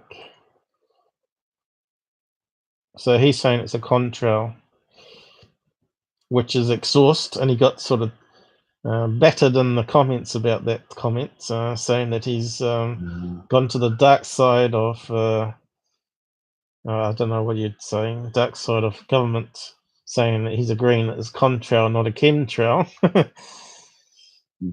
But if you look at the design of a rocket engine, it just spins around the fans, and it compresses the air from the front and spits it out the back. And of course, in that it's going to be water vapor, and that's why you get this sort of condensation, or the steam, as you might want to call it, making the white line. And of course, the fuel is used to spin the blades only, but they have terrible exhaust fumes that come out of the pipes on the engines as well on the side, which probably mix in with the contrail. So technically they are chemtrails because you got pollution mixed in with it. Which, as you know, there's additives put into kerosene and stuff. So there could be aluminium bits in it, but I don't think it's anything to do with them spraying to try and kill us or anything like that. Although pollution is always going to cause deaths in the world, as you know, smoking causes deaths, as well as breathing in fumes from jet engines will cause deaths. So technically, chemtrails, I always say chemtrails technically correct, but what conspiracy people are saying is wrong, that it's on purpose. So that's my stance on it anyway. But let's see. Now we got this one. And I'll let you see if you can guess this one. Of a strange object falling from the sky with what appeared to be a bright trail behind it, coming off of it, almost like you would think of a meteorite coming in, where suddenly they branch off into other objects and change path. So check this out to get a better understanding. Hey, dude. No shooting star burns that long. That does. If it shot through the damn atmosphere, would it just stop? I just stopped? What? What? It's sad. Oh my god. Now go to the side. No, it is. Bro. There's another one up here too. Yes. Do I hear?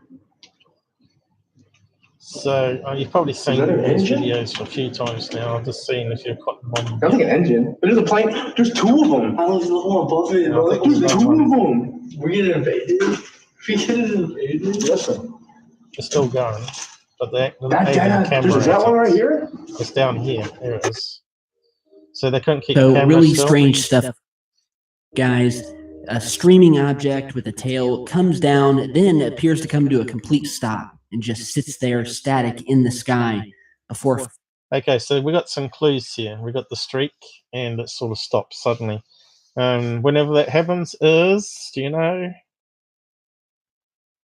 We know it's not a comet because comets don't do that. We know it's not a meteorite because meteorites don't do that. We know planes don't do that. It's skydivers, nighttime skydivers with pyrotechnics flares that are coming down, and it'll be over a football stadium or something like that. That's a vent nearby. You can see here on the screen. You can see on the right hand side there. There's some light, some form of lighting, isn't there? So it could well be. You were thinking of a reflection on the window because they were filming through a window. And Okay, they're filming through a window. yeah, if you look at the original again, I don't think he put any links. I don't think he put any links so we can actually play the original. We'll have a look. Unless he's added it since when I've looked. Can't see it. There's no links. Nope. So he hasn't added any links. But if you see here, he does lift up a curtain. I think I saw it at some part of it at the end. They sort of got like a triangle bit lifting up a blind or something. Whereabouts was it though? California, try to get some footage of it and send it in. All right. Now, one other real quick clip. Yeah, I just don't know where it was now. Engine? I think it's at the very end. Sounds like an engine. But there's a plane. There's two of them. I was looking above it. There's two of them. We're getting invaded. We getting invaded. Listen.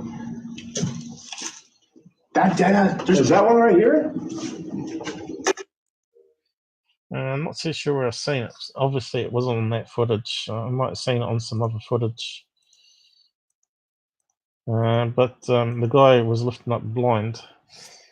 So, yeah, it could have been a reflection, but obviously it's not. So, if we go to Twitter, believe it or not, I debunked it at the same time as Scott pretty much did, and he said the same. If we can get there. I don't know if he found out what the skydivers were, but here it is here.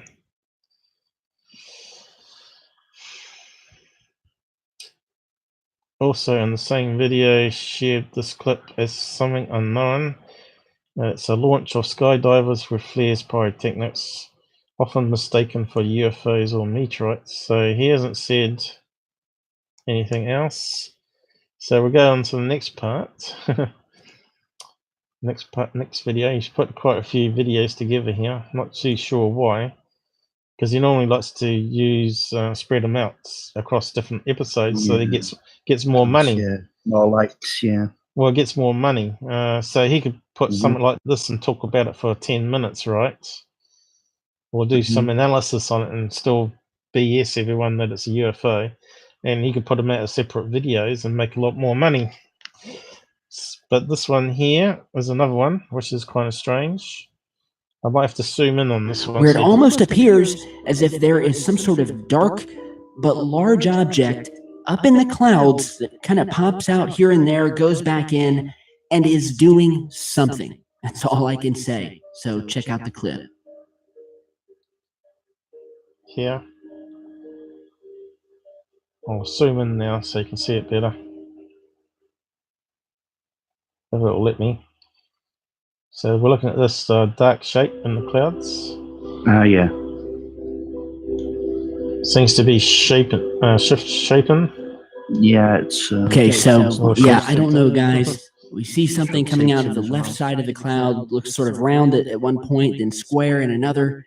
Then it comes all the way out and looks almost like a line or a wing of something, comes across, goes into another part of the clouds, and disappears. And then for the rest of the video, we have just sort of zooming in and out on different parts of the clouds where it seems that in certain areas you may see the sort of darkened shadow of this object within the cloud, sort of hiding there within. And well, you'll have to watch it a few different times because each time you may catch something that you didn't see the first time. But what we can say is there's some strange movement happening up. Okay, so he's mucked around with the colors on that, and you can see it looked like a blob. But if you looked at the original video, it's blackbirds. It's a flock of blackbirds swarming around in the sky. Okay. And it looks really strange, like a blob comes. It's not starlings. It could be starlings, but I don't know what location it is. America, was it? I'm not sure.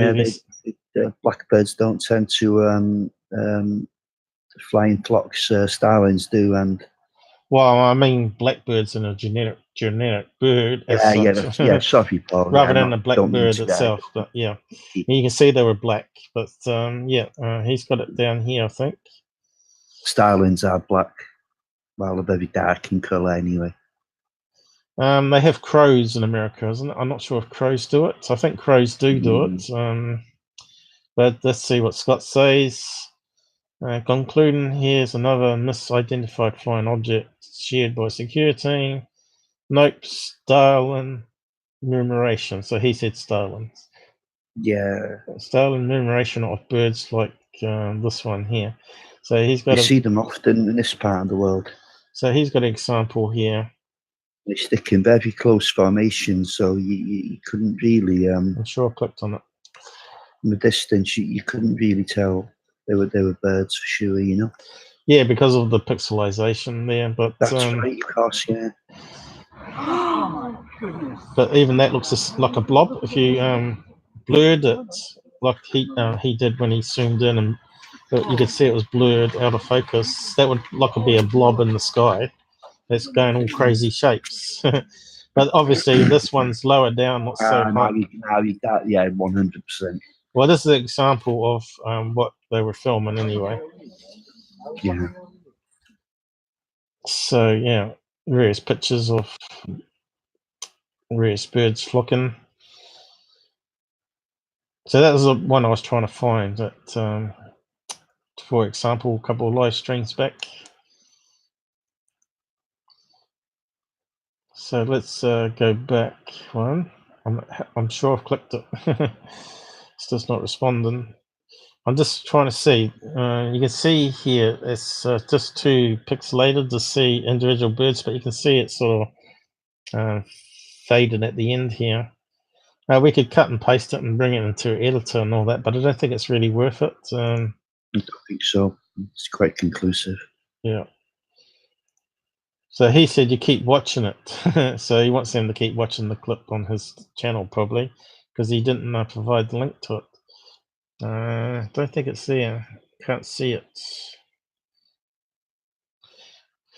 So he claims himself as science technology as credible news, you see, and it's clearly not.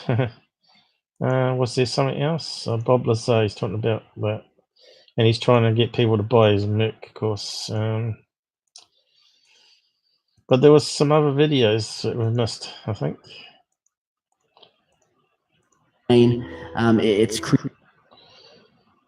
So what was the other ones?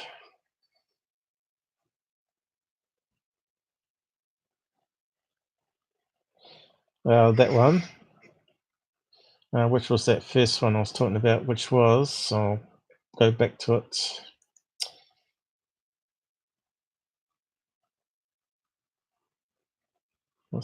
Who's he deleted it by? Which one was it on? I didn't see it.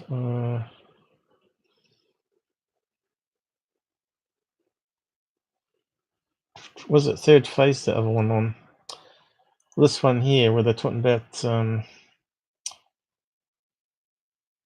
this object moves on the screen at mission control, and they turn off the camera, which is BS, of course. But we're trying to find we're trying to find the date and time of this particular mission and see if we could pin down what was meant to be on that screen. But I think what's happened here, as you can see on this photograph that I got, I'm not sure if it was Secureteam or in Secureteam somewhere or third phase, but this object gets bigger. It sort of moves down the screen, gets bigger, and I see here we've got the sun in the corner.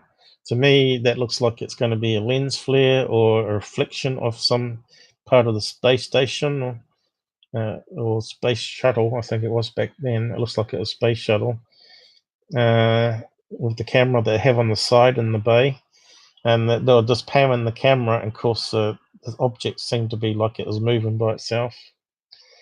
Which thing was that on? Was it Secureteam? I can't remember.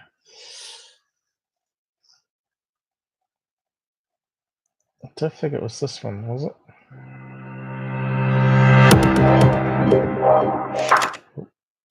Should have muted it. Was it further on this one? Yeah, let me just skim it. No, I think that's the pipe one. He's saying this is what started them into UFOs. I don't believe so. I think the dollar sign started them into it. Maybe it was third phase that put it up. Or did he delete it? Maybe he deleted something.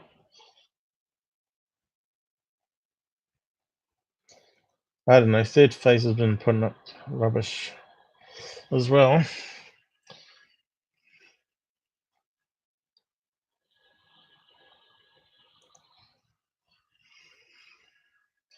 They think they can get away with it by saying, "Oh, I don't think it's a balloon. I don't think it's this. Don't believe it's that."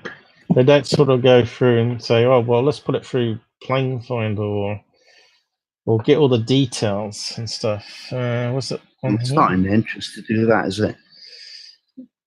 Yeah, it's not in their interest, no. But look at this one here. You know, they've got a definitely looks like a CGI triangle. Look, that's on the thumbnail, so it's going to be in a video.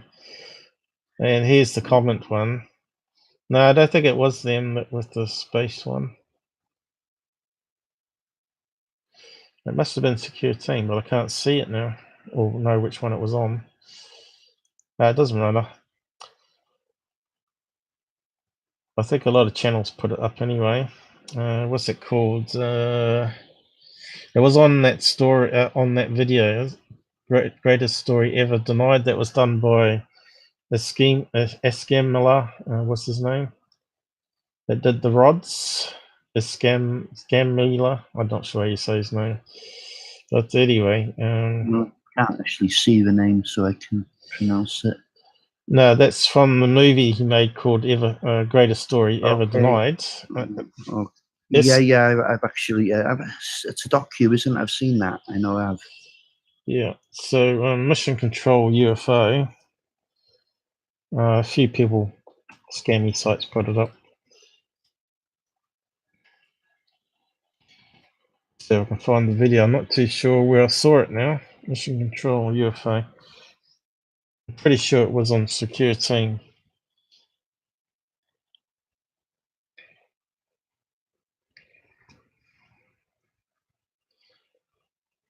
Yes, you can see it's just terrible slow.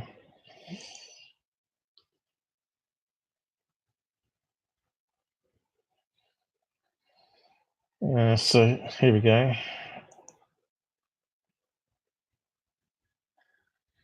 And it'll be a YouTube video for sure. David Icke. What's his name? David Icke. Ike, yeah. The complete and that's a fraud and fruitcake. We might have an emanated gift of it, have we? Oh no, they're doing something. That's not the video.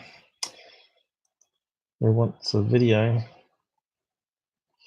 Ideally, we want it from a non-TV source because we get hit with stupid content ID business, and they'll take control of my video. UFOs. They'll be here on one of these images anyway. We want a YouTube one. Yet another example.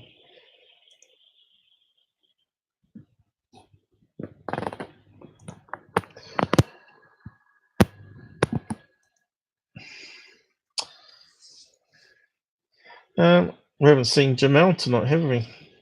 No, I haven't seen him pop up at all. Unusual. And he didn't show up Sunday, did he? Did he show up Sunday? I can't remember now. Don't know. I wasn't here on we go. Sunday. Here's the video in question anyway. This white blob moving down. But you can see it looks like the camera's moving by looking at the edge of the movement happening. I think they're just rotating the camera, and of course, it's those. Could have been a meteor, but no, it's not a meteor because more motion blur than that. No, it's hovering here. Is it? You can see the sun in the corner, so it's going to be some sort of reflection or lens flare happening.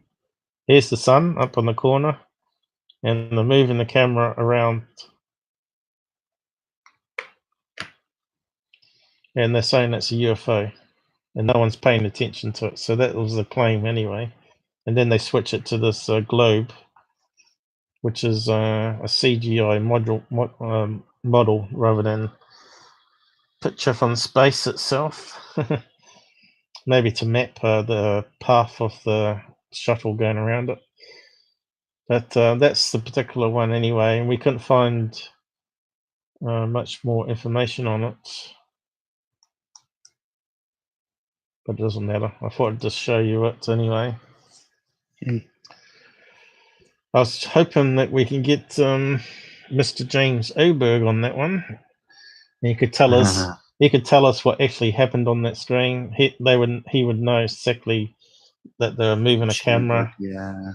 And it was actually a lens flare or reflecting off part of a solar thing sticking out or whatever.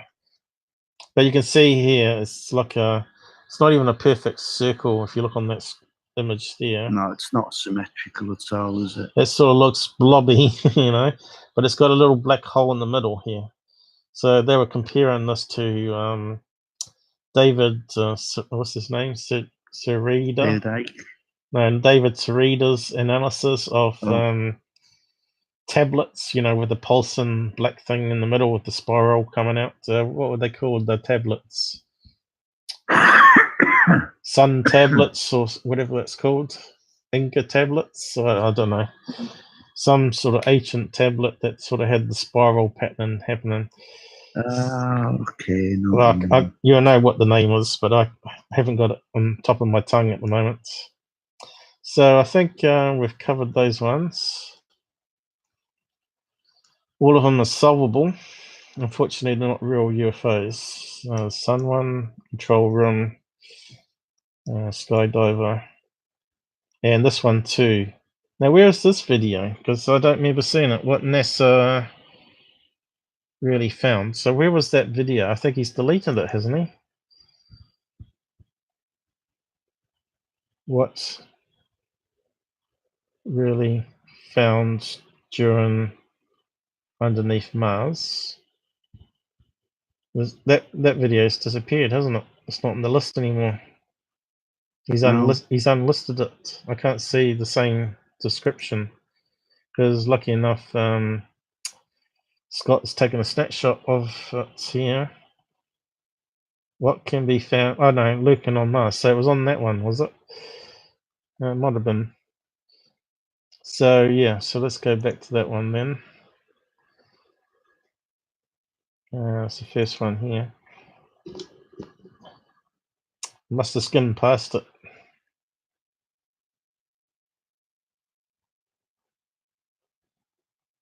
So where was it?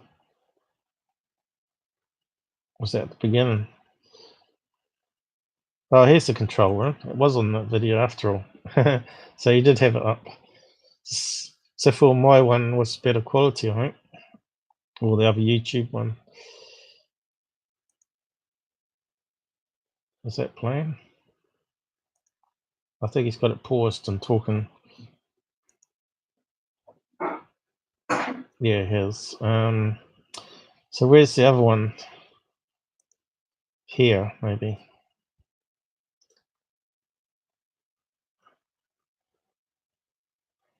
So he's gone next to this one. Remember that one that was Street Cap 1, I think, that brought that one out.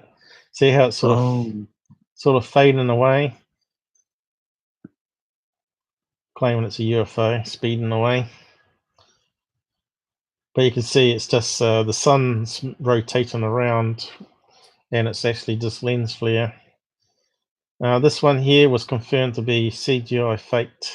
Someone recorded the live stream and we tracked it back to some guy that uploaded it with no references, no timestamps, and just claimed that there was UFOs in it. And we had a look at the video, and it's definitely CGI blobs added to it and sort of blurred out to make it sort of work with the video. And of course, he was claiming it to be from the space station, and clearly it's from a SDS mission. I can't remember which one it was now, 72 maybe, or something like that. So yeah, so you got to be careful, people putting up rubbish.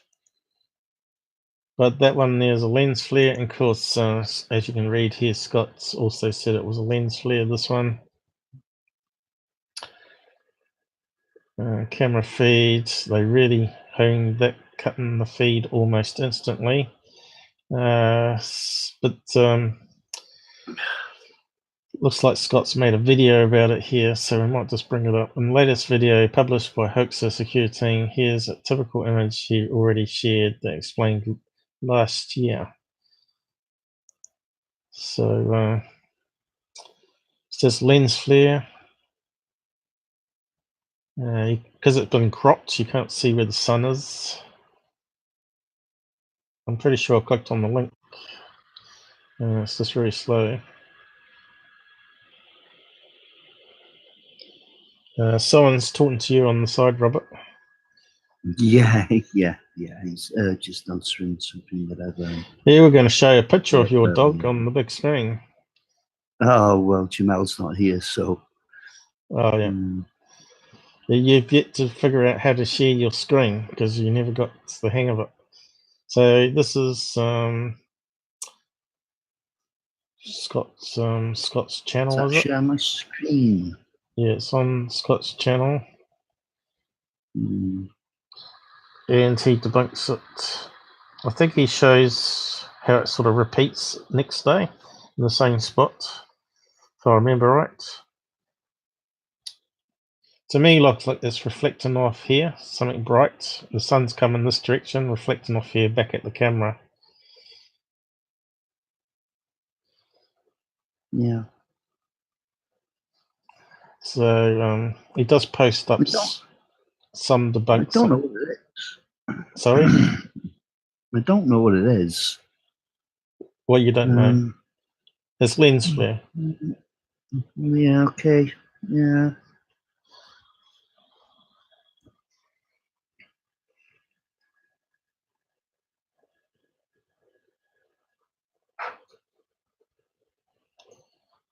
Yeah, Street Cat 1. It's going really slow.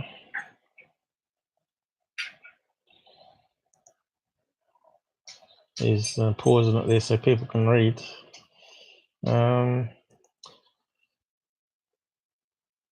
there you go. Yes, now it's from a different angle. You can see the sun, how it's changing position, and you can see the reflection on the lens from here. And what they've done is they've rotated the image and cropped it. So this is the real image that they made into a UFO video. Okay. That's nothing looking like, is it? No. So what they did is they simply just rotated it and just took out the portion where it's more looking like a UFO. You can even see that it's actually over top of the arm here, so it can't be a UFO speeding away because it's on top of the arm. That's what he's highlighted there on the frame. Did the screen corrupt? I zoomed in. So here you can see it's overlapping on the solar panel. So it can't be a UFO between the camera and the solar panel, as it's a very small UFO. So it debunks it there. Rotated 180 degrees. So yeah, it's just more nonsense. And Tyler knows Tyler knows that was debunked a year ago, but he'll just keep playing along.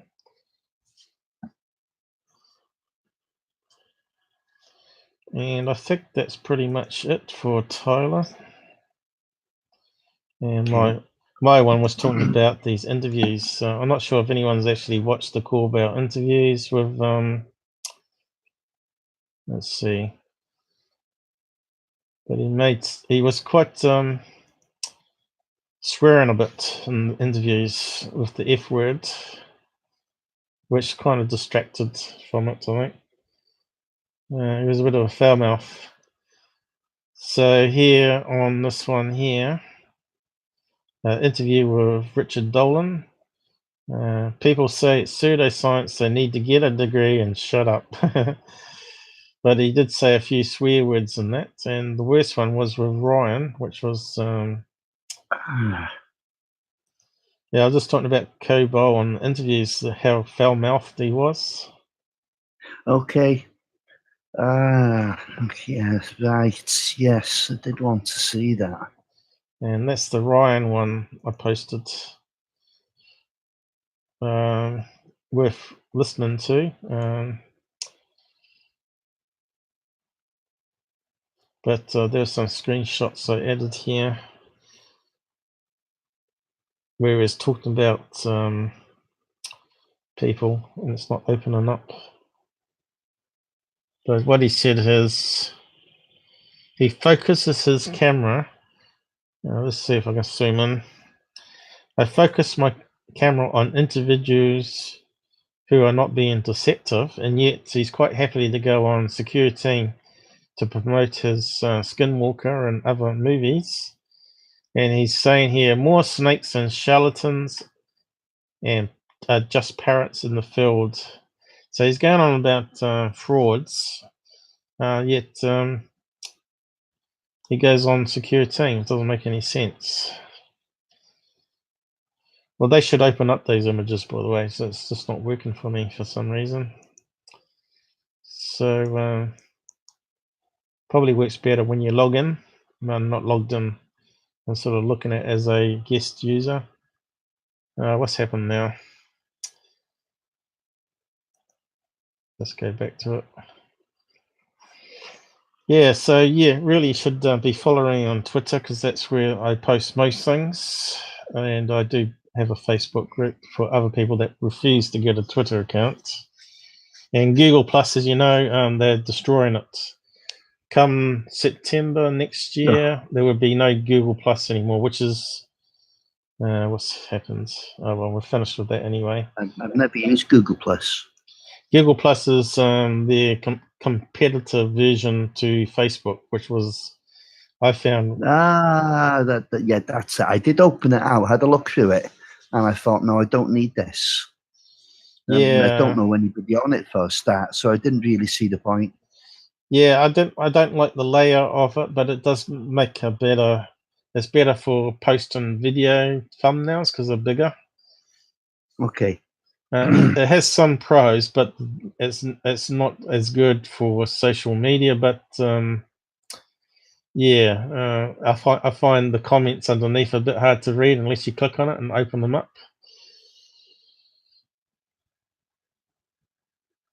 But Google Plus are now going to fade it out for everybody apart from businesses.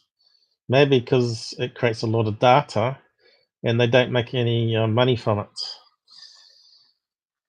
So I want to talk about this thing I saw posted, sci-fi plane with no moving parts. Unfortunately, I can't play the video because it's BBC, and you know they will strike me. So I'll just skim through it with the images. Sci-fi plane. Where's this come from? What's it supposed to be? BBC. Horizon. Horizon or something like that. Future. Okay, it's not something that's supposed to be futuristic, is it? I presume it is. Yep, it is. It's meant to No, be using jet propulsion then.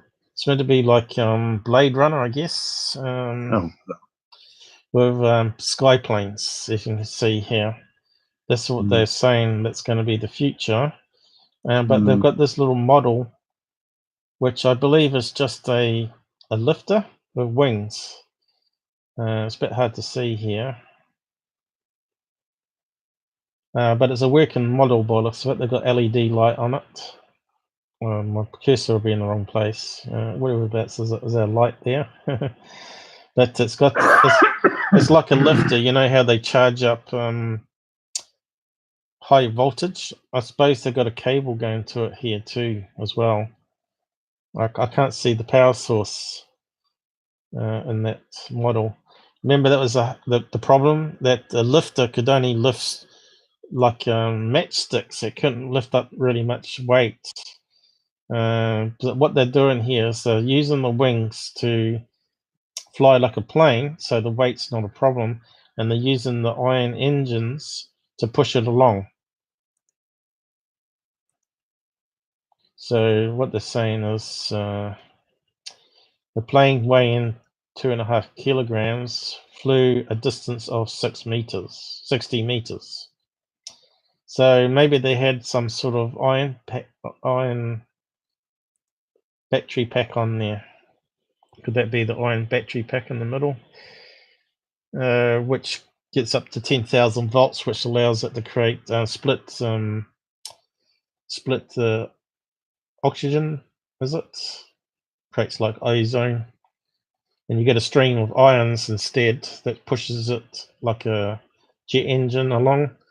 So it's got no moving parts. So they're saying this is a sci-fi plane with no moving parts, you see. Oh, okay, right. Yeah, I just seen the exhausts on the original illustration you showed, and I just presume. So what they're doing is they've sort of inverted the lifter idea, and they're charging the front of the wing instead, and it creates a they're charging it to ionize it. Okay, which is what they were doing at Area 51 with the stealth bomber. They charged the wing so it doesn't have a sonic boom, and it's and the wind, the air flows over it more evenly, and of course it makes it use less fuel and all that sort of business. But here they're using it like an engine, like they're charging half the wing, and it's creating an iron wind that pushes it along or attracts it or whatever, and they charge it. I think that's probably it. But you can see here it flies across. I'll post the link so you can play the video if you want. Okay. But whether it's going to be practical, like flying heavy weights and stuff, I don't know how they're going to do it with our level of technology still, because you need all that high voltage. So they could only fly that little model 60 meters, so it's not going to be practical for a plane, is it? No, it's not at all. No. I mean, it's like the Wright brothers' first flight got further than that, didn't it? Yeah. And that was cabin, was it 2 people? So do check out the video properly. I'm hoping I'm not going to get any strikes by just skimming through the video this way. I shouldn't see why, but I don't. Yeah, well, you know how stupid the system is. So let's close this one. Maybe it's this web page that's got something nasty on it that's slowing me down here. And this thing here, I did reach out to this Mark Gober guy, but he talks about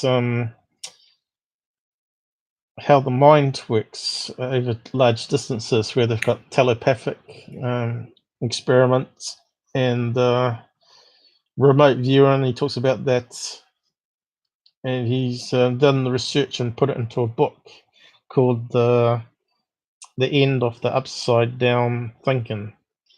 So I've slowed it down, but I'll probably get a strike on it. But I might just risk playing it. Oh no, I've actually sped it up. So I'll just play a wee bit. This is from Electric Universe, I think, because they seem to promote it down here. Again, I'll post a link in a minute to it. But I think it's quite an interesting little listen. I wanted him to come on a stream like on Sunday, and we could all ask him questions about the experiments that he found out. So down here it talks about EU 2017, which is Electric Universe, and they're talking about selling presentations for $30 and all that. So everybody's trying to make money. So I'll just play this and have a listen. Devoted to looking at these phenomena, and here I'll briefly touch on a few, just because of limited time. There are two broad categories that I talk about, and for each one I show the best scientific evidence that exists today. One area is psychic phenomena, so things like telepathy, mind-to-mind communication, remote viewing, which is the ability to perceive something without being there to see it with your eyes. It's like being able to see it with your mind. And I was shocked to learn that the US government actually ran a program on this for more than 20 years. And some of their own documents that have been released by the CIA, they're declassified. And as I was doing my research, I was able to download the documents and include them in my book. I'll read you some of the quotes from these declassified documents. One is, remote viewing is a real phenomenon. So that's a direct quote. So for me as a researcher, that was a pretty compelling thing to see, that the internal documents explicitly stated that this is a real thing. The document then shows a scientific panel that examined these phenomena and had some credible people, including a scientist from Caltech. And the next slide shows what they found. And what they said is the implications are revolutionary, and the evidence is too impressive to dismiss as mere coincidence. So again, this is the US government using essentially psychic spies to remote view distant places using the mind alone. It's really a remarkable thing. But if we view consciousness as being the basis of our reality, if we view consciousness as being beyond all space and time, then these sorts of phenomena are actually possible. Another phenomenon is known as precognition that I talk about, where we can know the future before it happens. And in some studies, the body is actually reacting to something that is shown before the person consciously even knows that something will be shown. Sometimes it even happens at a subconscious level. But again, it conforms with this notion that consciousness is beyond space and time. It's like consciousness can somehow almost reach in the future at certain points to know things before they happen.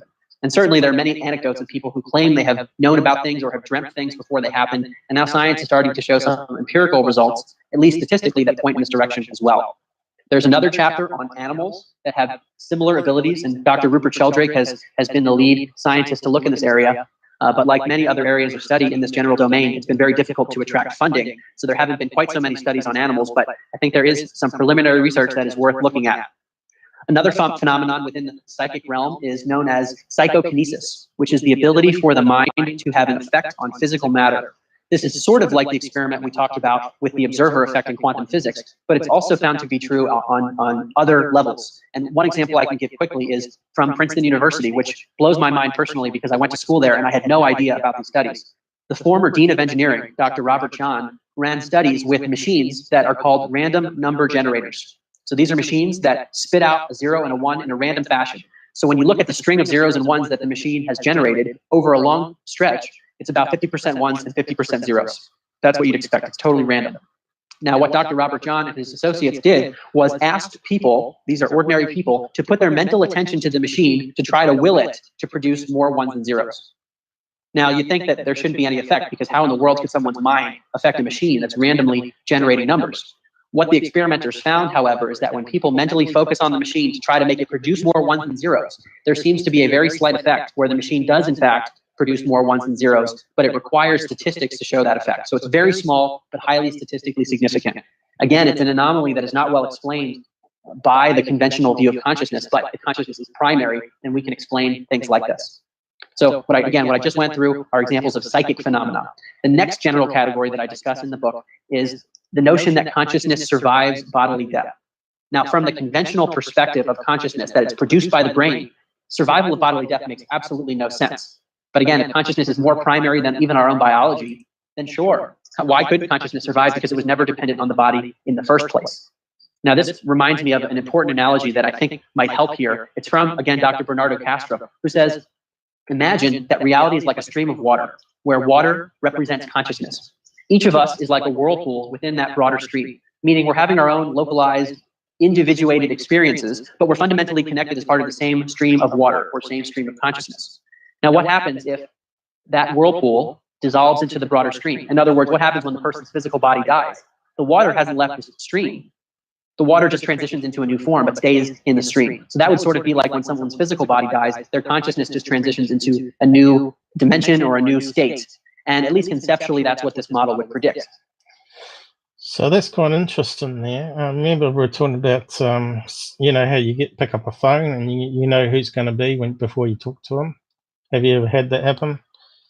This is what he's talking about. He's talking about our consciousness are sort of connected into this layer of energy, which I've been saying for a long time now is related to this ether level of energy, which connects and binds everything in the universe, including ourselves. And he was saying that we have our local experiences, but the energy through quantum entanglement is connecting all of us. And some of us are more receptive than others to be able to read or pick up things from other people from far away. So yeah, unless you've had the experience where you know the phone's going to ring and it's going to be a certain person, or it's happened to me many times. Yeah, or you're sort of in bed dreaming and you wake up and you think that's a strange dream, but next maybe sometime it happens, you know. That's not a dream, it's a premonition, isn't it? Yeah, I've had that happen to me, although I've not had them for a long time, or I'm not remember them like I used to, but I did when I was in my 20s, and so yeah, it was quite interesting. And I also had an out of body experience as well myself, but I didn't go into a light or anything. I was just hovering above, looking down at myself. And then it's called astral projection, isn't it? Yeah, and I experienced that as a kid, even before I knew what it was called, and stuff on TV like we have now, all the internet. So it happened to me, and it was freaky at the time, and I sort of forgot about it for many years, 20 years or so. So yeah. So this guy looks like he's interesting to get on to talk more about the stuff, but whether he gets back to me, I don't know. I did send him a tweet. Now, is there any evidence for that? That's what I spent I think my channel's not big enough for a lot of these guys. If I had millions of subs, I'd certainly come on and talk, you know? You know what I mean? Well, anyway. Chapters on. One phenomenon is known as the near-death experience. Stuff, remote viewing and what have you, Axel Rod and all those people. I don't know if you ever read anything about, I'm talking about the, sorry now, okay, quickly change subject there, sort of, about the mind surviving the body, the consciousness surviving the body. I don't know if you've ever read anything on biocentrism. No. A very interesting alternative look at the universe, actually. I read the Celestian Prophecy book, which was quite interesting. But you have to get the right edition. They keep changing it, but the original edition, I think, had some stuff in there that they took out, where he was on at home and he got a phone call and he predicted who it was going to be before they spoke, which was someone that he hadn't thought about for 20 years. So it was in the book. So what's this? Body Cash, is it? In Vegas. I'm not sure if we had him on before. So yeah, we're talking about UFOs here and obviously strange sciences. Very good subject you hit on there. He mentioned several things in that short video that you know what you played there that were very worthy of I'll just play the rest of it though. Looks like we lost a few people off here. It scared off a few people. I think we had a few more watching and they we're up to 7 at one time. We're down to 3 at the moment, but it keeps going up and down. Yeah. It's when you Are you expose. playing it now? I just need to unmute. Are you playing it now?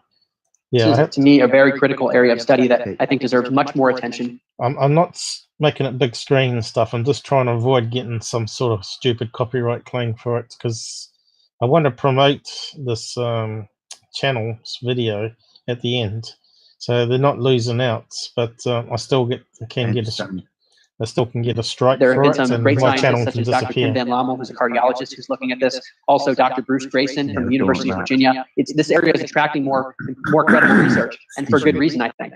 These are instances where people have impaired brain function, or in some cases, no brain function at all. In other words, these are people who are clinically dead, like they're in cardiac arrest, their heart has stopped, and there's no blood flowing to the brain. There have been studies on people who are in cardiac arrest and have been resuscitated. And what the researchers find is that a number of them come back reporting lucid experiences during that time that their brain was technically off.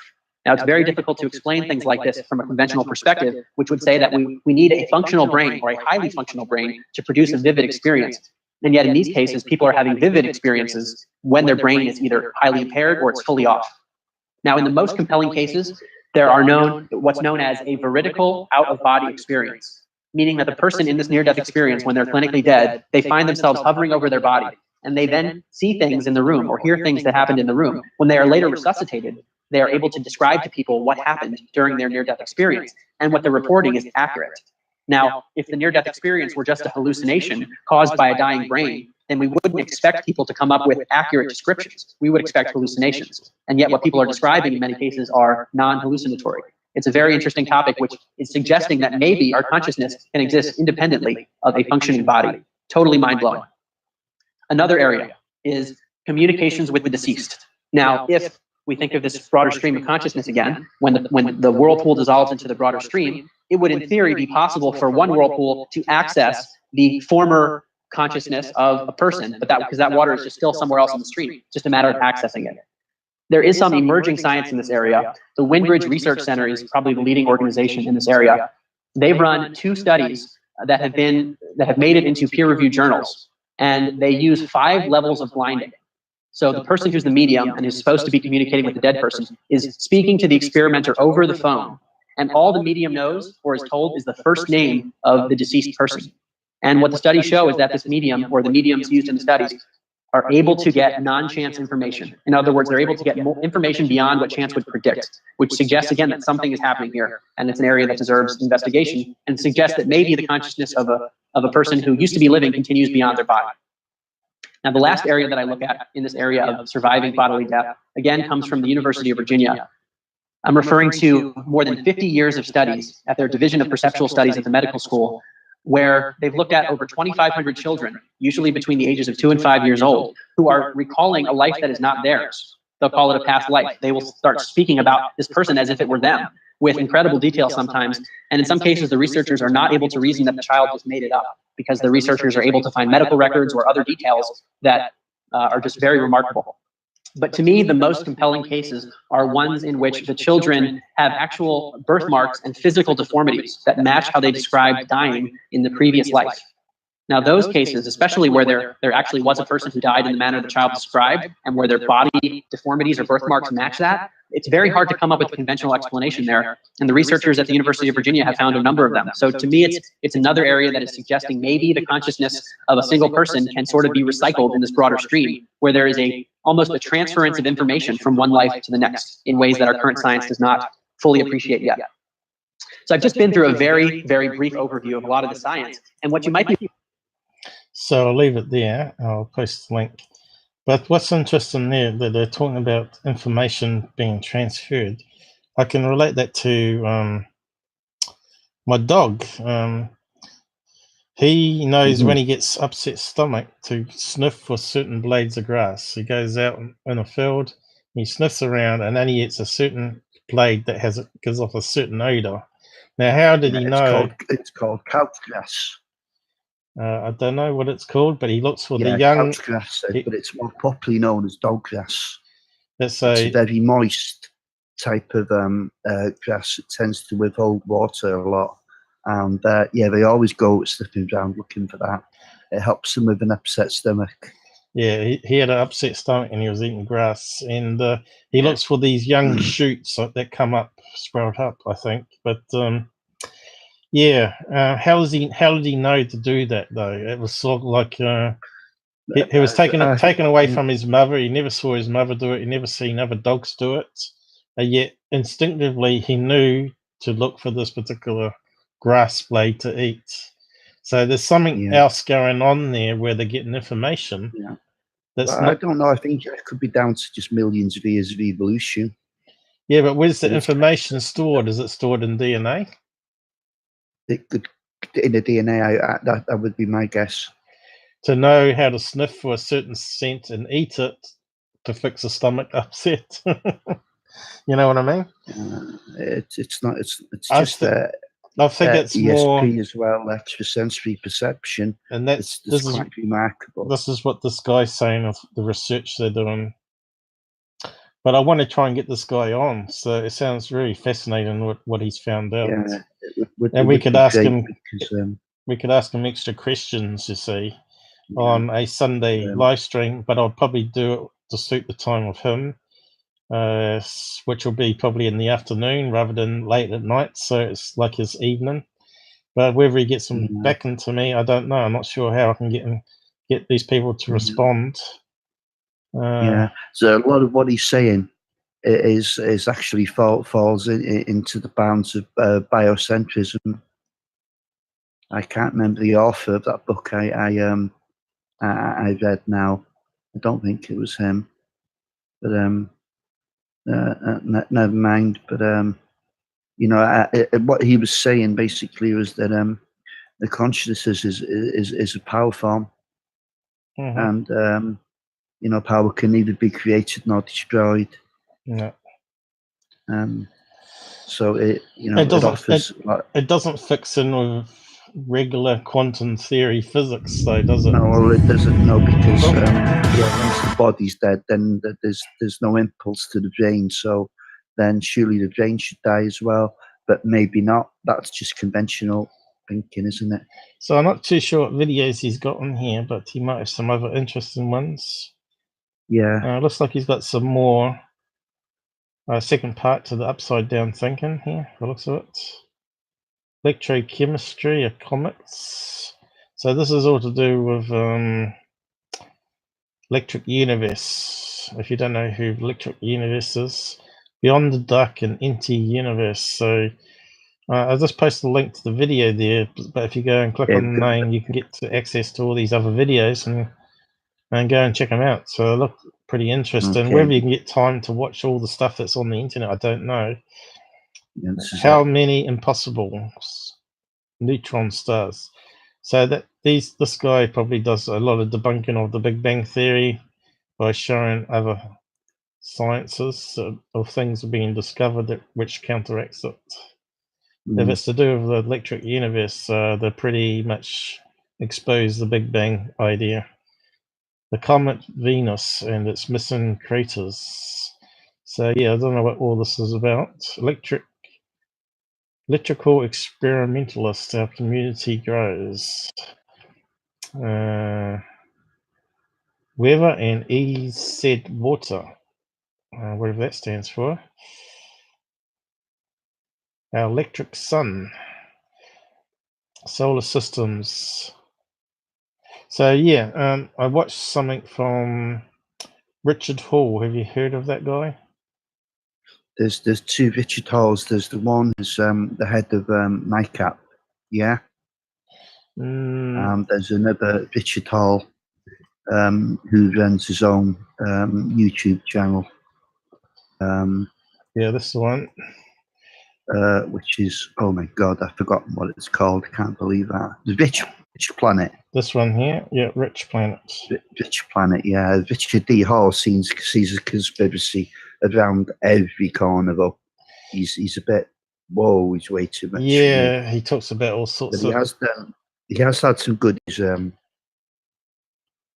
Yeah, this one here on the electric universe is worth listening to. I'll just copy the link, paste it. Have a listen to that. Yeah, okay. Yeah, because I imagine Richard D. Hall, that was part of my cap, he ought to be dead by now. So, has to be Rich Planet. Yeah, that's the one I'm talking about. This guy here. Yeah, I can see his face at the top there. But I recommend having a look at that one and see what you think. And you see a lot of stuff that the guy he's interviewed is talking about the stuff I talk about. Townsend Brown, the documentary I did, and Tesla. So you'll see a lot of comparisons to what I was saying to him. But he did get a few things wrong about gravity, and he didn't. Everybody. Yeah, he's written a book apparently. This guy. But he doesn't even talk about Tesla's gravity theory at all, which is what I've tried to connect in my presentations, was Tesla's ideas with Townsend Brown research, why the electric plates lost weight, which I talked about a few lives back. So he didn't actually talk about any of that, but he talked about the stuff that's on the web and experiments done. They lost weight. Yeah. Okay, so it's like a form of levitation then, if you like, isn't it? Well, the thing is, no one knows what gravity is, but I'm pretty sure. Precisely, yeah. I'm pretty sure Tesla stumbled across it and knew how to also get levitating plates because he mucked around with high voltage, and so did Townsend Brown. And Townsend Brown knew when you charge these plates, they lost weight. And Tesla would surely know this. And I'm pretty sure Townsend Brown got inspired by Tesla's research. So there's a lot of interesting stuff that went on hundreds of years ago, or 100 years ago. Both of them don't do it anymore. I think Townsend Brown's still alive. Hang on, what's this down the side? You got something interesting? Called George Murray. Bobby Cash called in talking about gravity on Earth was possibly lighter and it could explain that somehow ancient structures were built. Yeah, I totally agree. Totally agree with you, Bobby.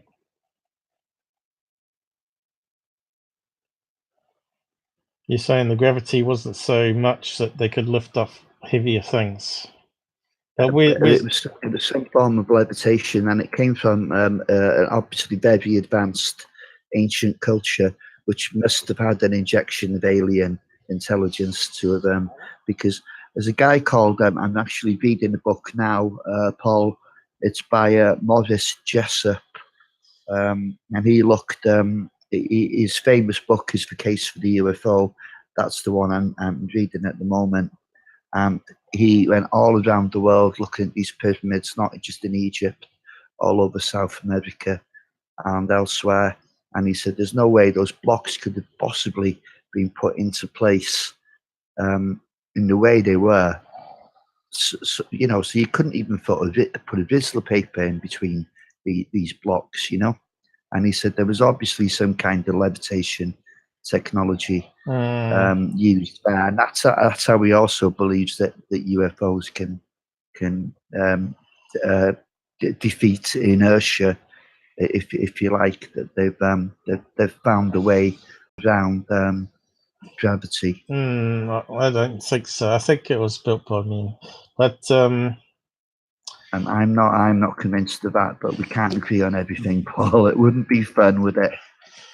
Well, I've said in my ancient airships documentary I did that if you look at the slipstream waves, it goes right from Egypt all the way to Middle America and South America. It's a fairly broad slipstream. Goes around the middle of the Earth pretty much. Goes around Asia and all that. And in that documentary, if you have a look at all the pyramid locations, it all fits in that band where the slipstream is. And the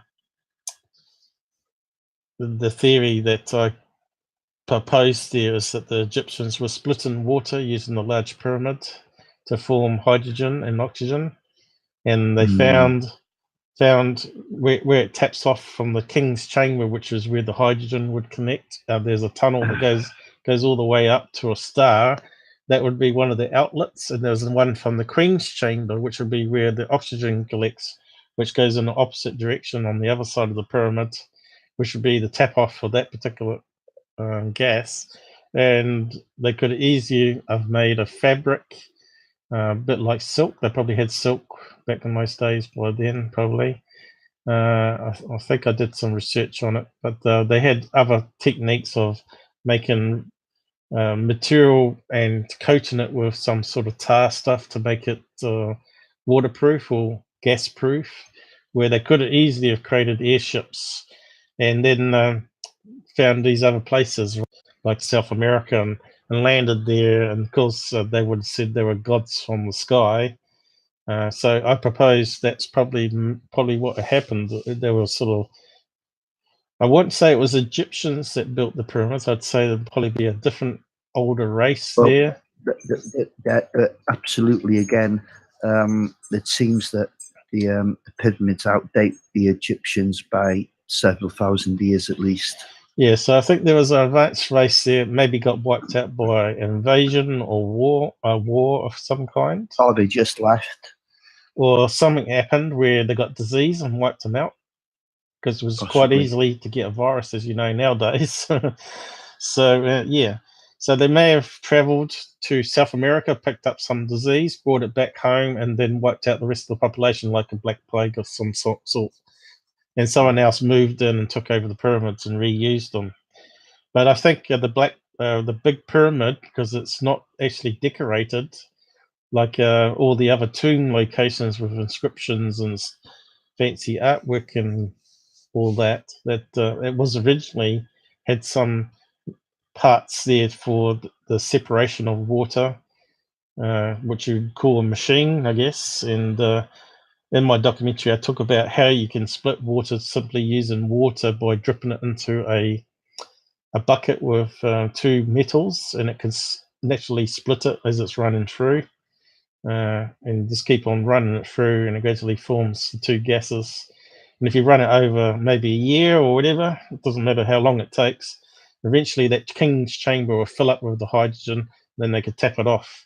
So that's what I was trying to, I'm not sure if you ever watched it. I think you might have, and probably didn't agree with it, but if they had airships, they could easily have pulley systems on where they could have used an airship to raise the blocks for the pyramids as well.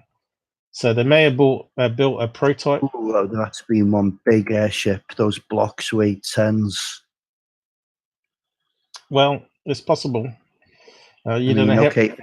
Airships explain the Nazca lines possibly as well, isn't it? But you got to remember, also humans can move large blocks just simply using the seesaw lift method and wedges.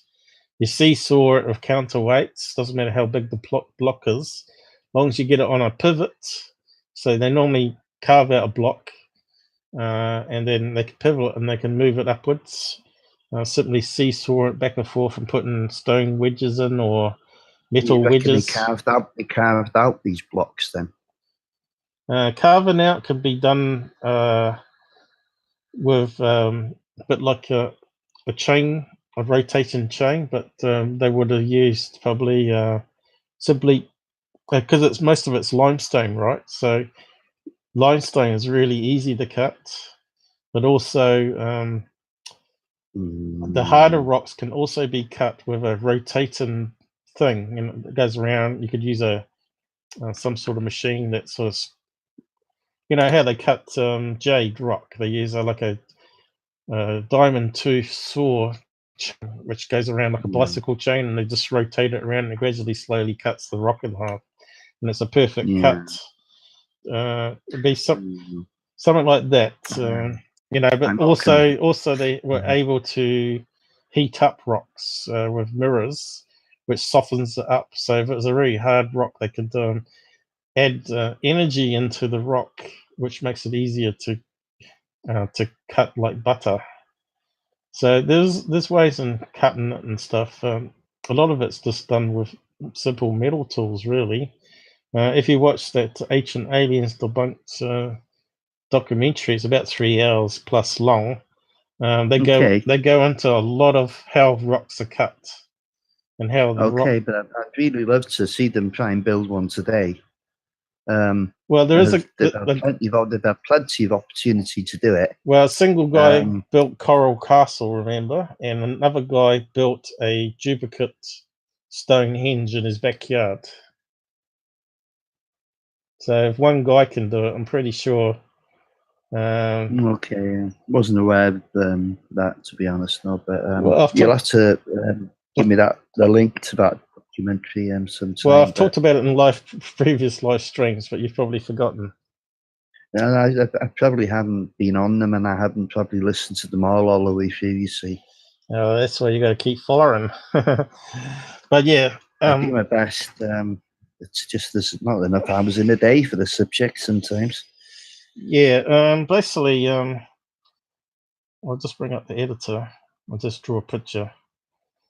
So they've got a block, right? They carve out a block if it's going to operate. Hang on.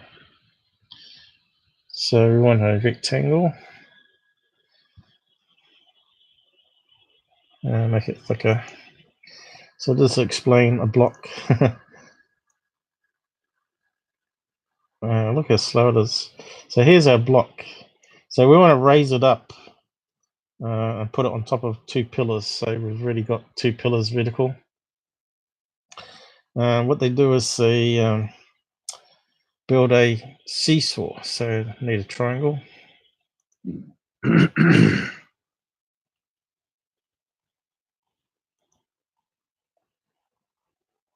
Now that could be any size rock, as long as you got enough counterweight. Oh, I hate it when it does that.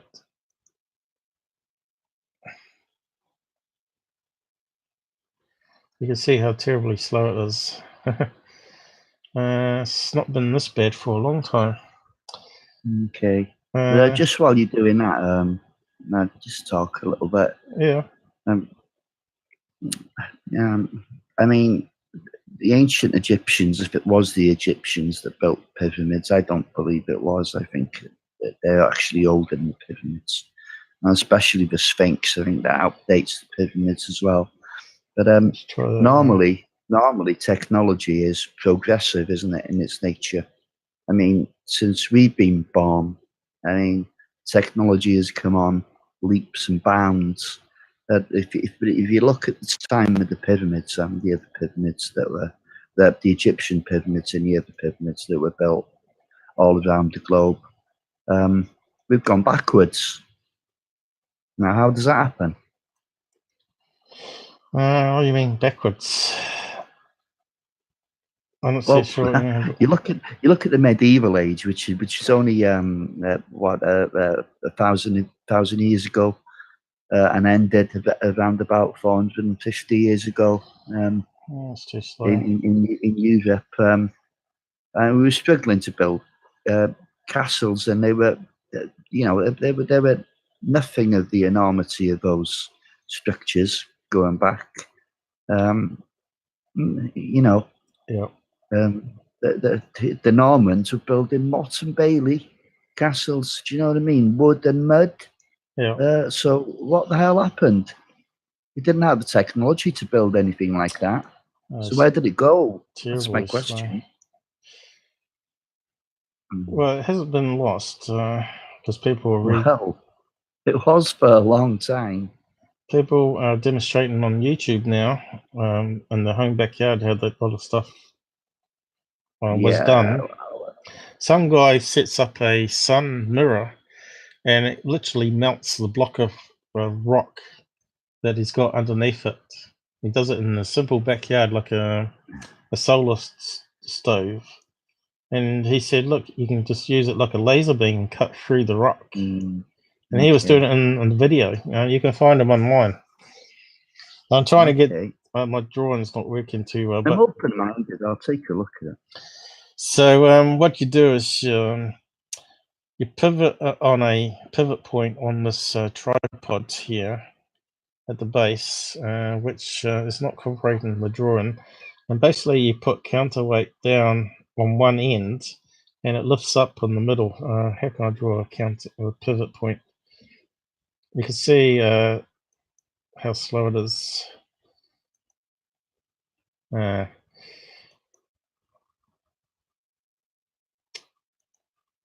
So there's a pivot point underneath here, which is meant to be a circle.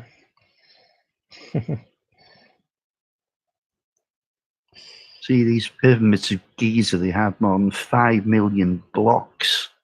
Yep. 5 And million blocks of limestone. if you look at my documentary again, at the very end, I tell you how they sort of move the blocks, and they could move a block every couple of minutes up a level. I think they were more likely to be cast than actually. There is a theory that limestone was like a concrete because they found a human hair in one of them. Have you not heard of that one? No. So they reckon that maybe somehow they created a concrete mix that's very similar to limestone, and because over hundreds of years or thousands of years, it actually turns into a limestone block. It actually looks like a limestone block. But here we got the pivot point, and if you keep putting wedges, because it's going to be a bit more of a better setup than what I've drawn here. But if you put wedges in here, like if you put a counterweight that comes down this way here, how can I draw it? That raises this end up, the other end up like a seesaw. And if you put a wedge at the pivot points, it slowly lifts it up, and then you go on to put the counterweight on the other side, and then you even it up with another wedge next to the other wedge, and keep on repeating that. You can lift up any size block to any height you want, long as the wedges don't crush. So you have to use something hard like a rock wedge, but early ones with the simpler 2-ton blocks would have been using simply just wood, because it only compresses so much. Of course, it's like carbon. So, but if you could easily put stone wedges in, which from the very hardest rock, and gradually lift up this thing by just doing a seesaw motion. And of course, there's a video that I show. This is not working very fast, actually. So I'm going to close it down. We're having too many technical problems today, unfortunately. Something's going wrong with my computer today. But we have done 3 hours, but it's been really dragged out because look, I'm just trying to click on close here, and my computer's not responding.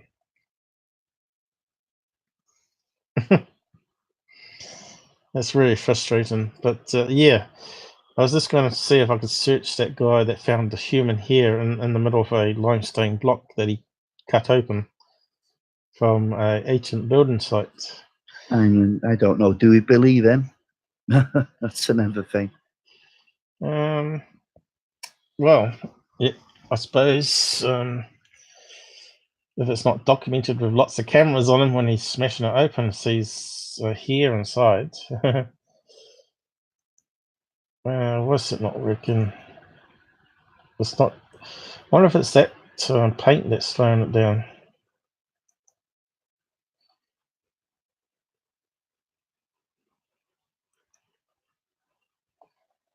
Oh, this is ridiculous. I've never had so much problem. No, it's worst ever, this one, isn't it?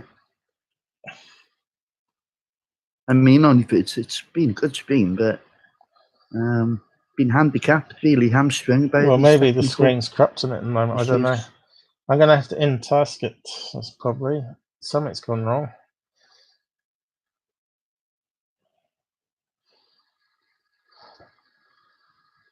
I reckon something snuck on that's running background on a browser somewhere, and it's taking up some of my CPU. And as you know, when we do streams, we need as much CPU as we can get. Yeah. Thing is, I can't see the paint in the list to kill it. Oh, here it is. It'll probably suddenly start working and close itself. Well, every time I click on it, it goes off the screen. Here we go. It's going to end now.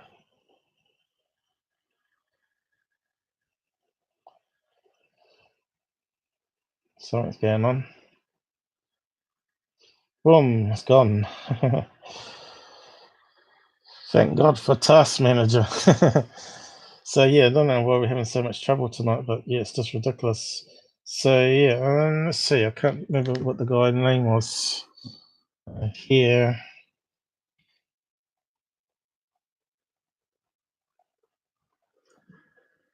I don't know if we've got any more speed now that I've closed down the paint thing.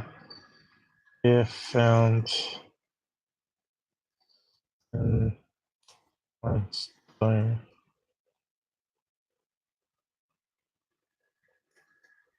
Block.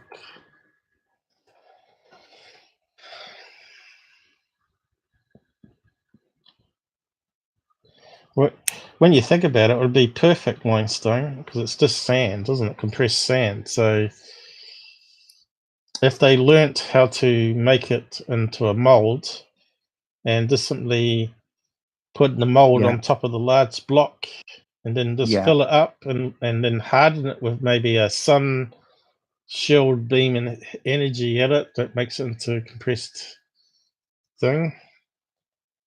Lime mortar, you see. A pyramid's made of limestone. So another thing that Here you go. that Here you go. scares me. Yeah, go on, sorry. We found them. David Darvio claimed that yeah, I've heard of them, yeah. Stones of pyramids were actually made of a very early form of concrete created using a mixture of limestone, clay, lime, and water. Surprising truth about how the Great Pyramids were built. Sorry, guy. What's he saying down the side there?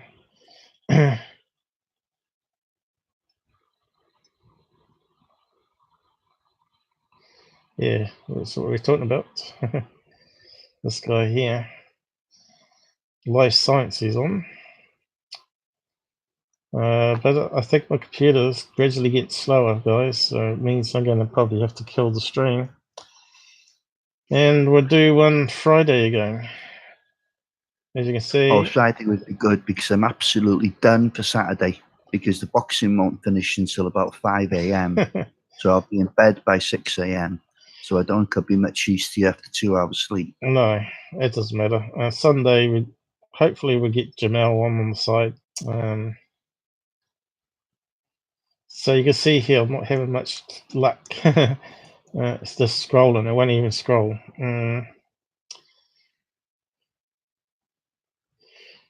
Maybe I'll have to close this browser down and reopen it.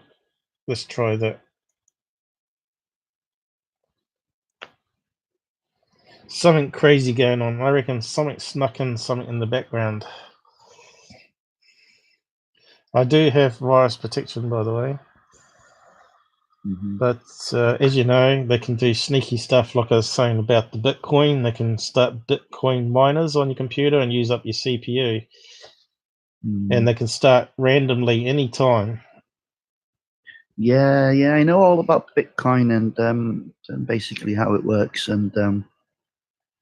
But I didn't realize it could actually interfere with the everyday use of streaming, you know. Well, you remember you heard about the pirates and Network the Pirate Bay? Apparently they rolled it, sneaked it out onto their platform. So when anyone that went down to search to download stuff, they got hit by the miner and suddenly it would lock up their browser and crash it and use up all your CPU. So it could easily be something like that.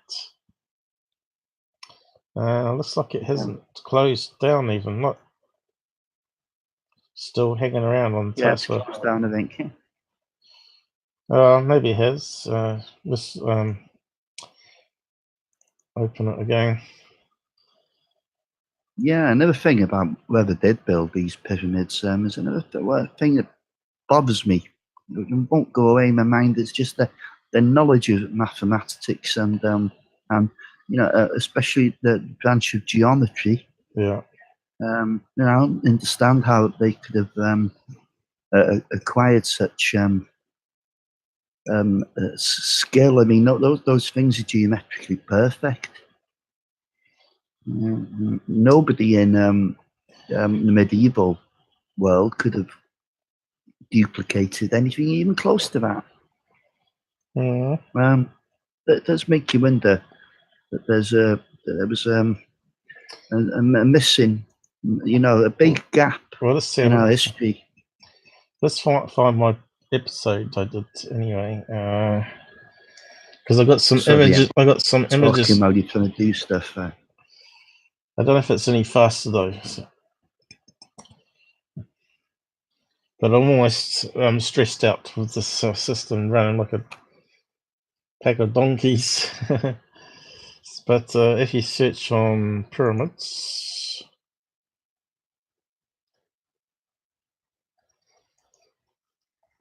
hey, maybe I'll win lotto or something and I'll be able to buy the best laptop, Alienware laptop, and be able to do... They do some great stuff, don't they?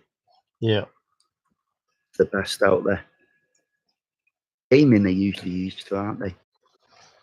Yeah. With all the power. Well, that's what we need for streams as well. We need the gaming. Of course, yeah. We need the gaming technology. Well. So this one here,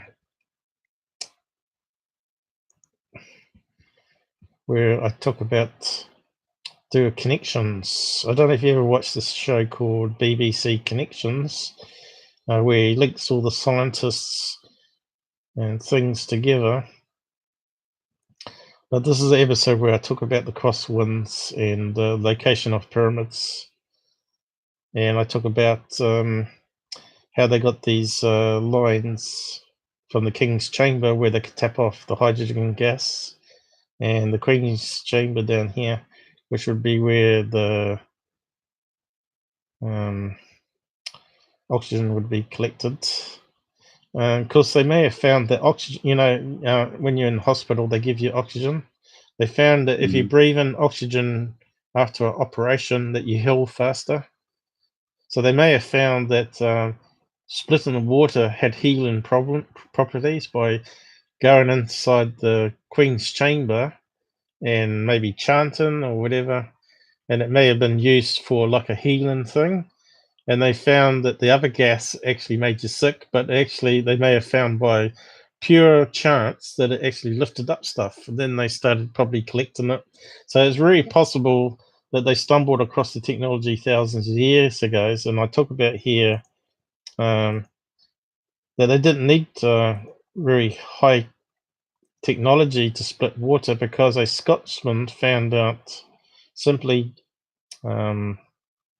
pouring water from a bucket from the top into two separate buckets with a coil of iron and a coil of zinc, I think it is, like so, that it actually split water. They created 2 points here where it charged up like battery, and they could run water through the middle here and split it. It's called the Kelvin water dropper. So any ancient person may have stumbled across that particular science of splitting water.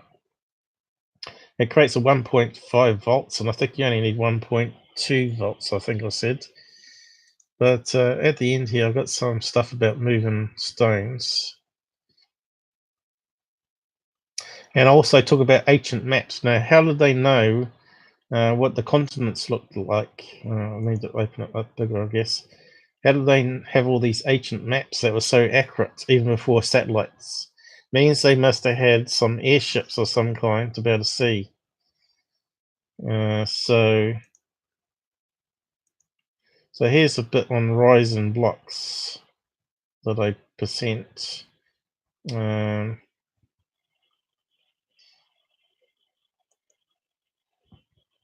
Let's see if I can find the bit. You can see here lots of manpower where they're dragging this statue on a sled. So clearly it's given us some indication here on this particular pictogram how they built things. Okay. So you know how they sort of had statues either side of an entrance. This is part of something they found on some wall, or maybe I think it might even been on some scroll out thing. What do you call it? Pyrus or whatever it's called. So here is a system that a university studied to how they moved around blocks on the pyramids. And let's see, whereabouts is the part? Just have to find the right part in it. But here's an example further down, how they could use counterweights, like I was talking about using a counterweight to lift blocks. They could use it this way too, and what they do is they counterweight it, and then just simply, because it's like a U shape, they could swing it out and lift it up to the next level. So they didn't have to have lots of people. As you can see, it only takes 2 people with the right counterweight either side. Well, actually 2 people could do it. 2 people place it on this end, and then they go up top here with another counterweight, and then lift it like a crane, and then just lift it up 1 level. They don't have to lift it very far, and then slide it into place. And they just keep on repeating that process. So here the I understand. Yeah. So it seems feasible. So some guy actually has done this on some of the YouTube videos out there. This guy here using the seesaw effect.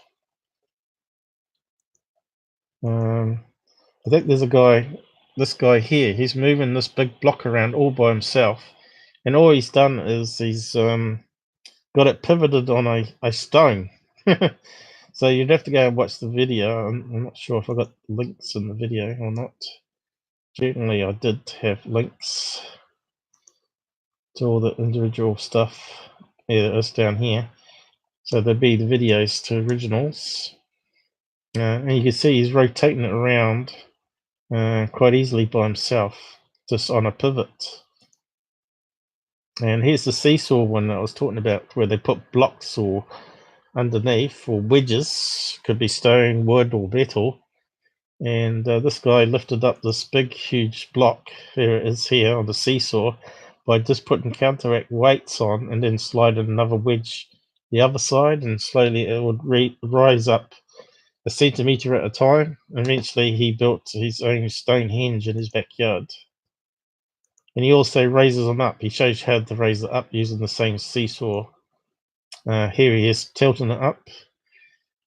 What he does is he digs underneath the corner here and gradually puts more counterweights on top, and it gradually lifts it right into place and makes it vertical. And then he also uses the seesaw to put the cap on the very top. But as you know, the stone hinge has been rebuilt 2 or 3 times now with modern cranes, so they can do it with modern cranes. And of course, I talk about also Coral Castle here. Here are some photographs that were finally found in his collection with a special box at the top. They said had magic in it, but it's actually a electric wrench he had, and a battery, truck battery at the top or something like that. And he just uses normal pulleys, and he was able to build that whole Coral Castle by himself. Again, the links are on that video there. But I just summarized it here with my theory about. So here's some ones talking about stone cutting techniques. Some videos talking about it. How they could etch things. Which one? What part was that one? Melted onto the stone and pottery. So that's talking about using just the normal sun to cut into the stone. And this guy here shows you how he melts the stone. And that's it, just from sunlight melting. melting under the heat. Again, you have to look at all these separate video links because I couldn't put it in mine because I'd be done for copyright. But here I put together this idea of the machine, the pyramid, the Great Pyramid being a machine rather than a burial chamber. And how the similar structures were built worldwide, India, Asia, South America.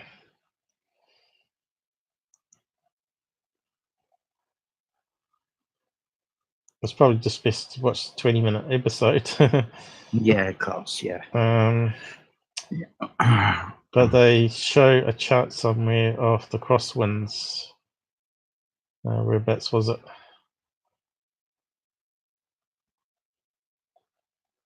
A map somewhere.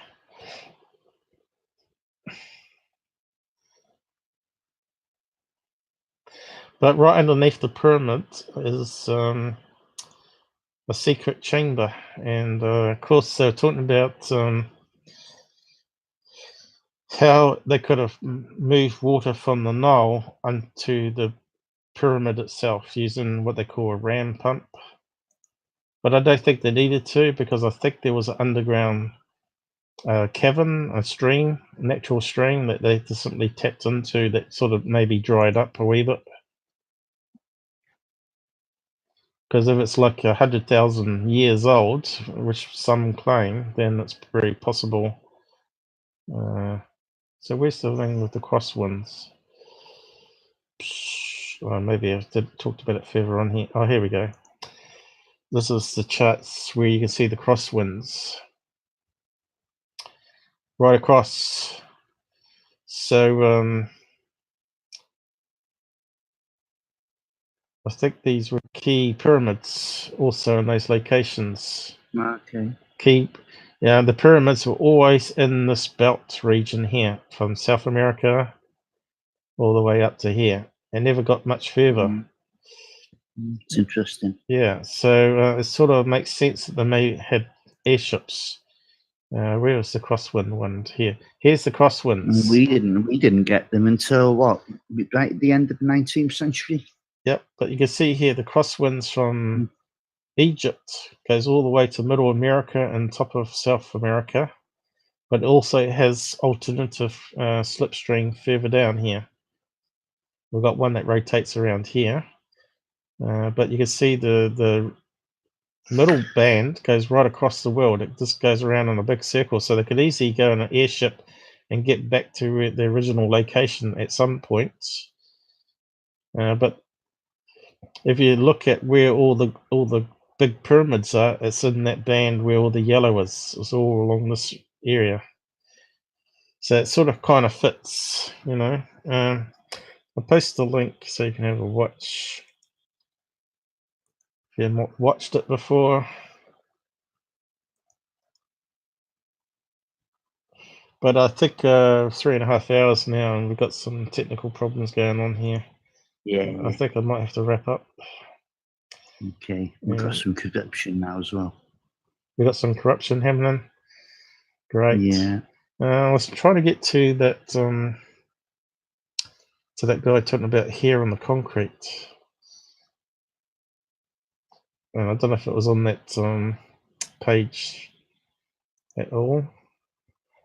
My tongue's a wee bit swollen again. It's very bit sore on one side where it's got a chunk missing. So where was this one here, I think.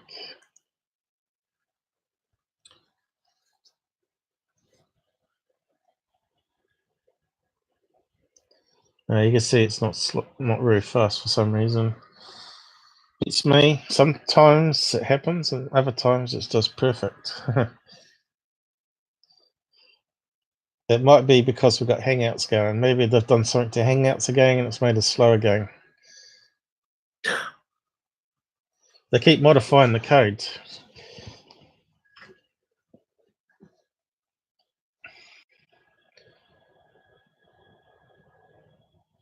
It's not that one. Scientists who gene-edited babies. So, maybe we could look at it another time anyway, about the hair and the limestone block, whether it was actually concrete. But yeah, I think it's not cooperating. Look how slow that's loading.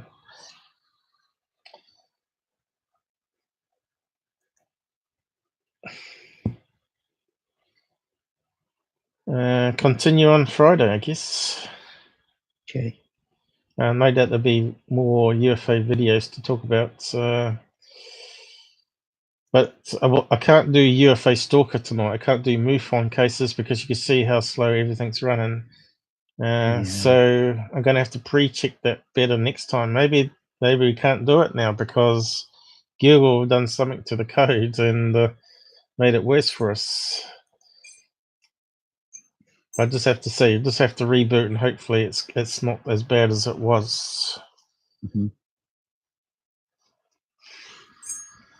Anyway, I'm just going to wrap up now, and time I get a bit, it'll probably be late anyway. But it takes Google probably an hour to 2 hours sometimes just to add the front bit of the live stream on. But because half an hour of that is fluffing around trying to get it working. At the moment, I'm just trying to open up Minicam so I can just end the session. And it's not cooperating. I suppose there's a lot of corruption happening tonight by the sounds of it as well. So no, it's not. Well, it's not been too bad from what I could see. Then again, I might not be able to see it all. Oh well, thanks for watching, guys, and liking and share it. Yeah, thank you. Share it. It's been a pretty terrible live stream. Actually, it hasn't run really smooth at all. And I'm just trying to end the end credits here.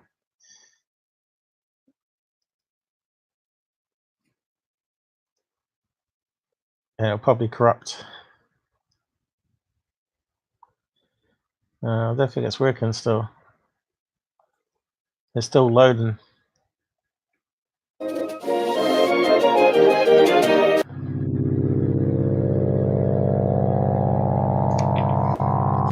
we go.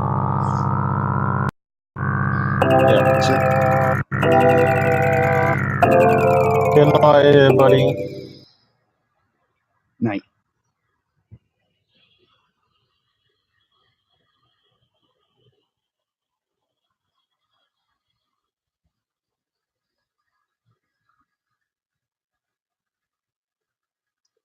What's happened to it?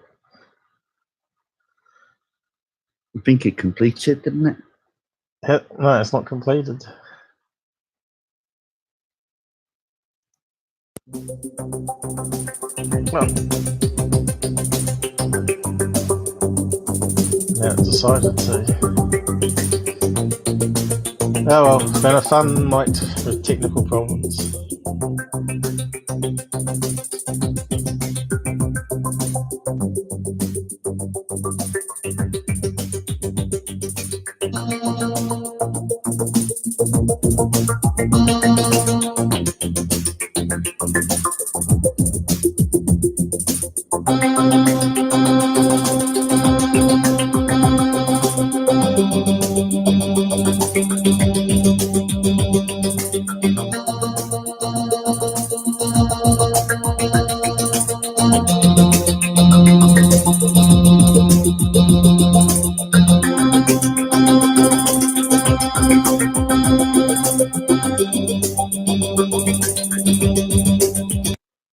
I want to end, it's not working. It's not responded.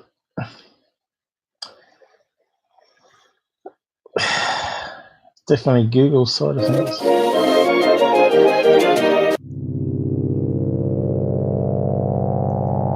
Gee, sucker.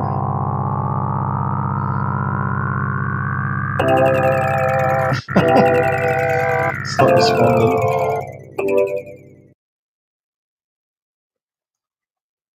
Oh, this is ridiculous.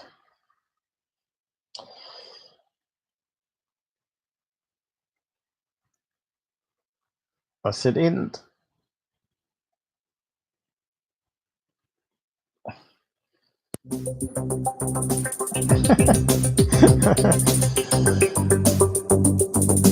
It's not going to let us end. No. No. Blank again. Oh. Men in Black have got us. Yep. I'm not too sure what I can do. Just like the CPU's locking me up. I've got now mouse control.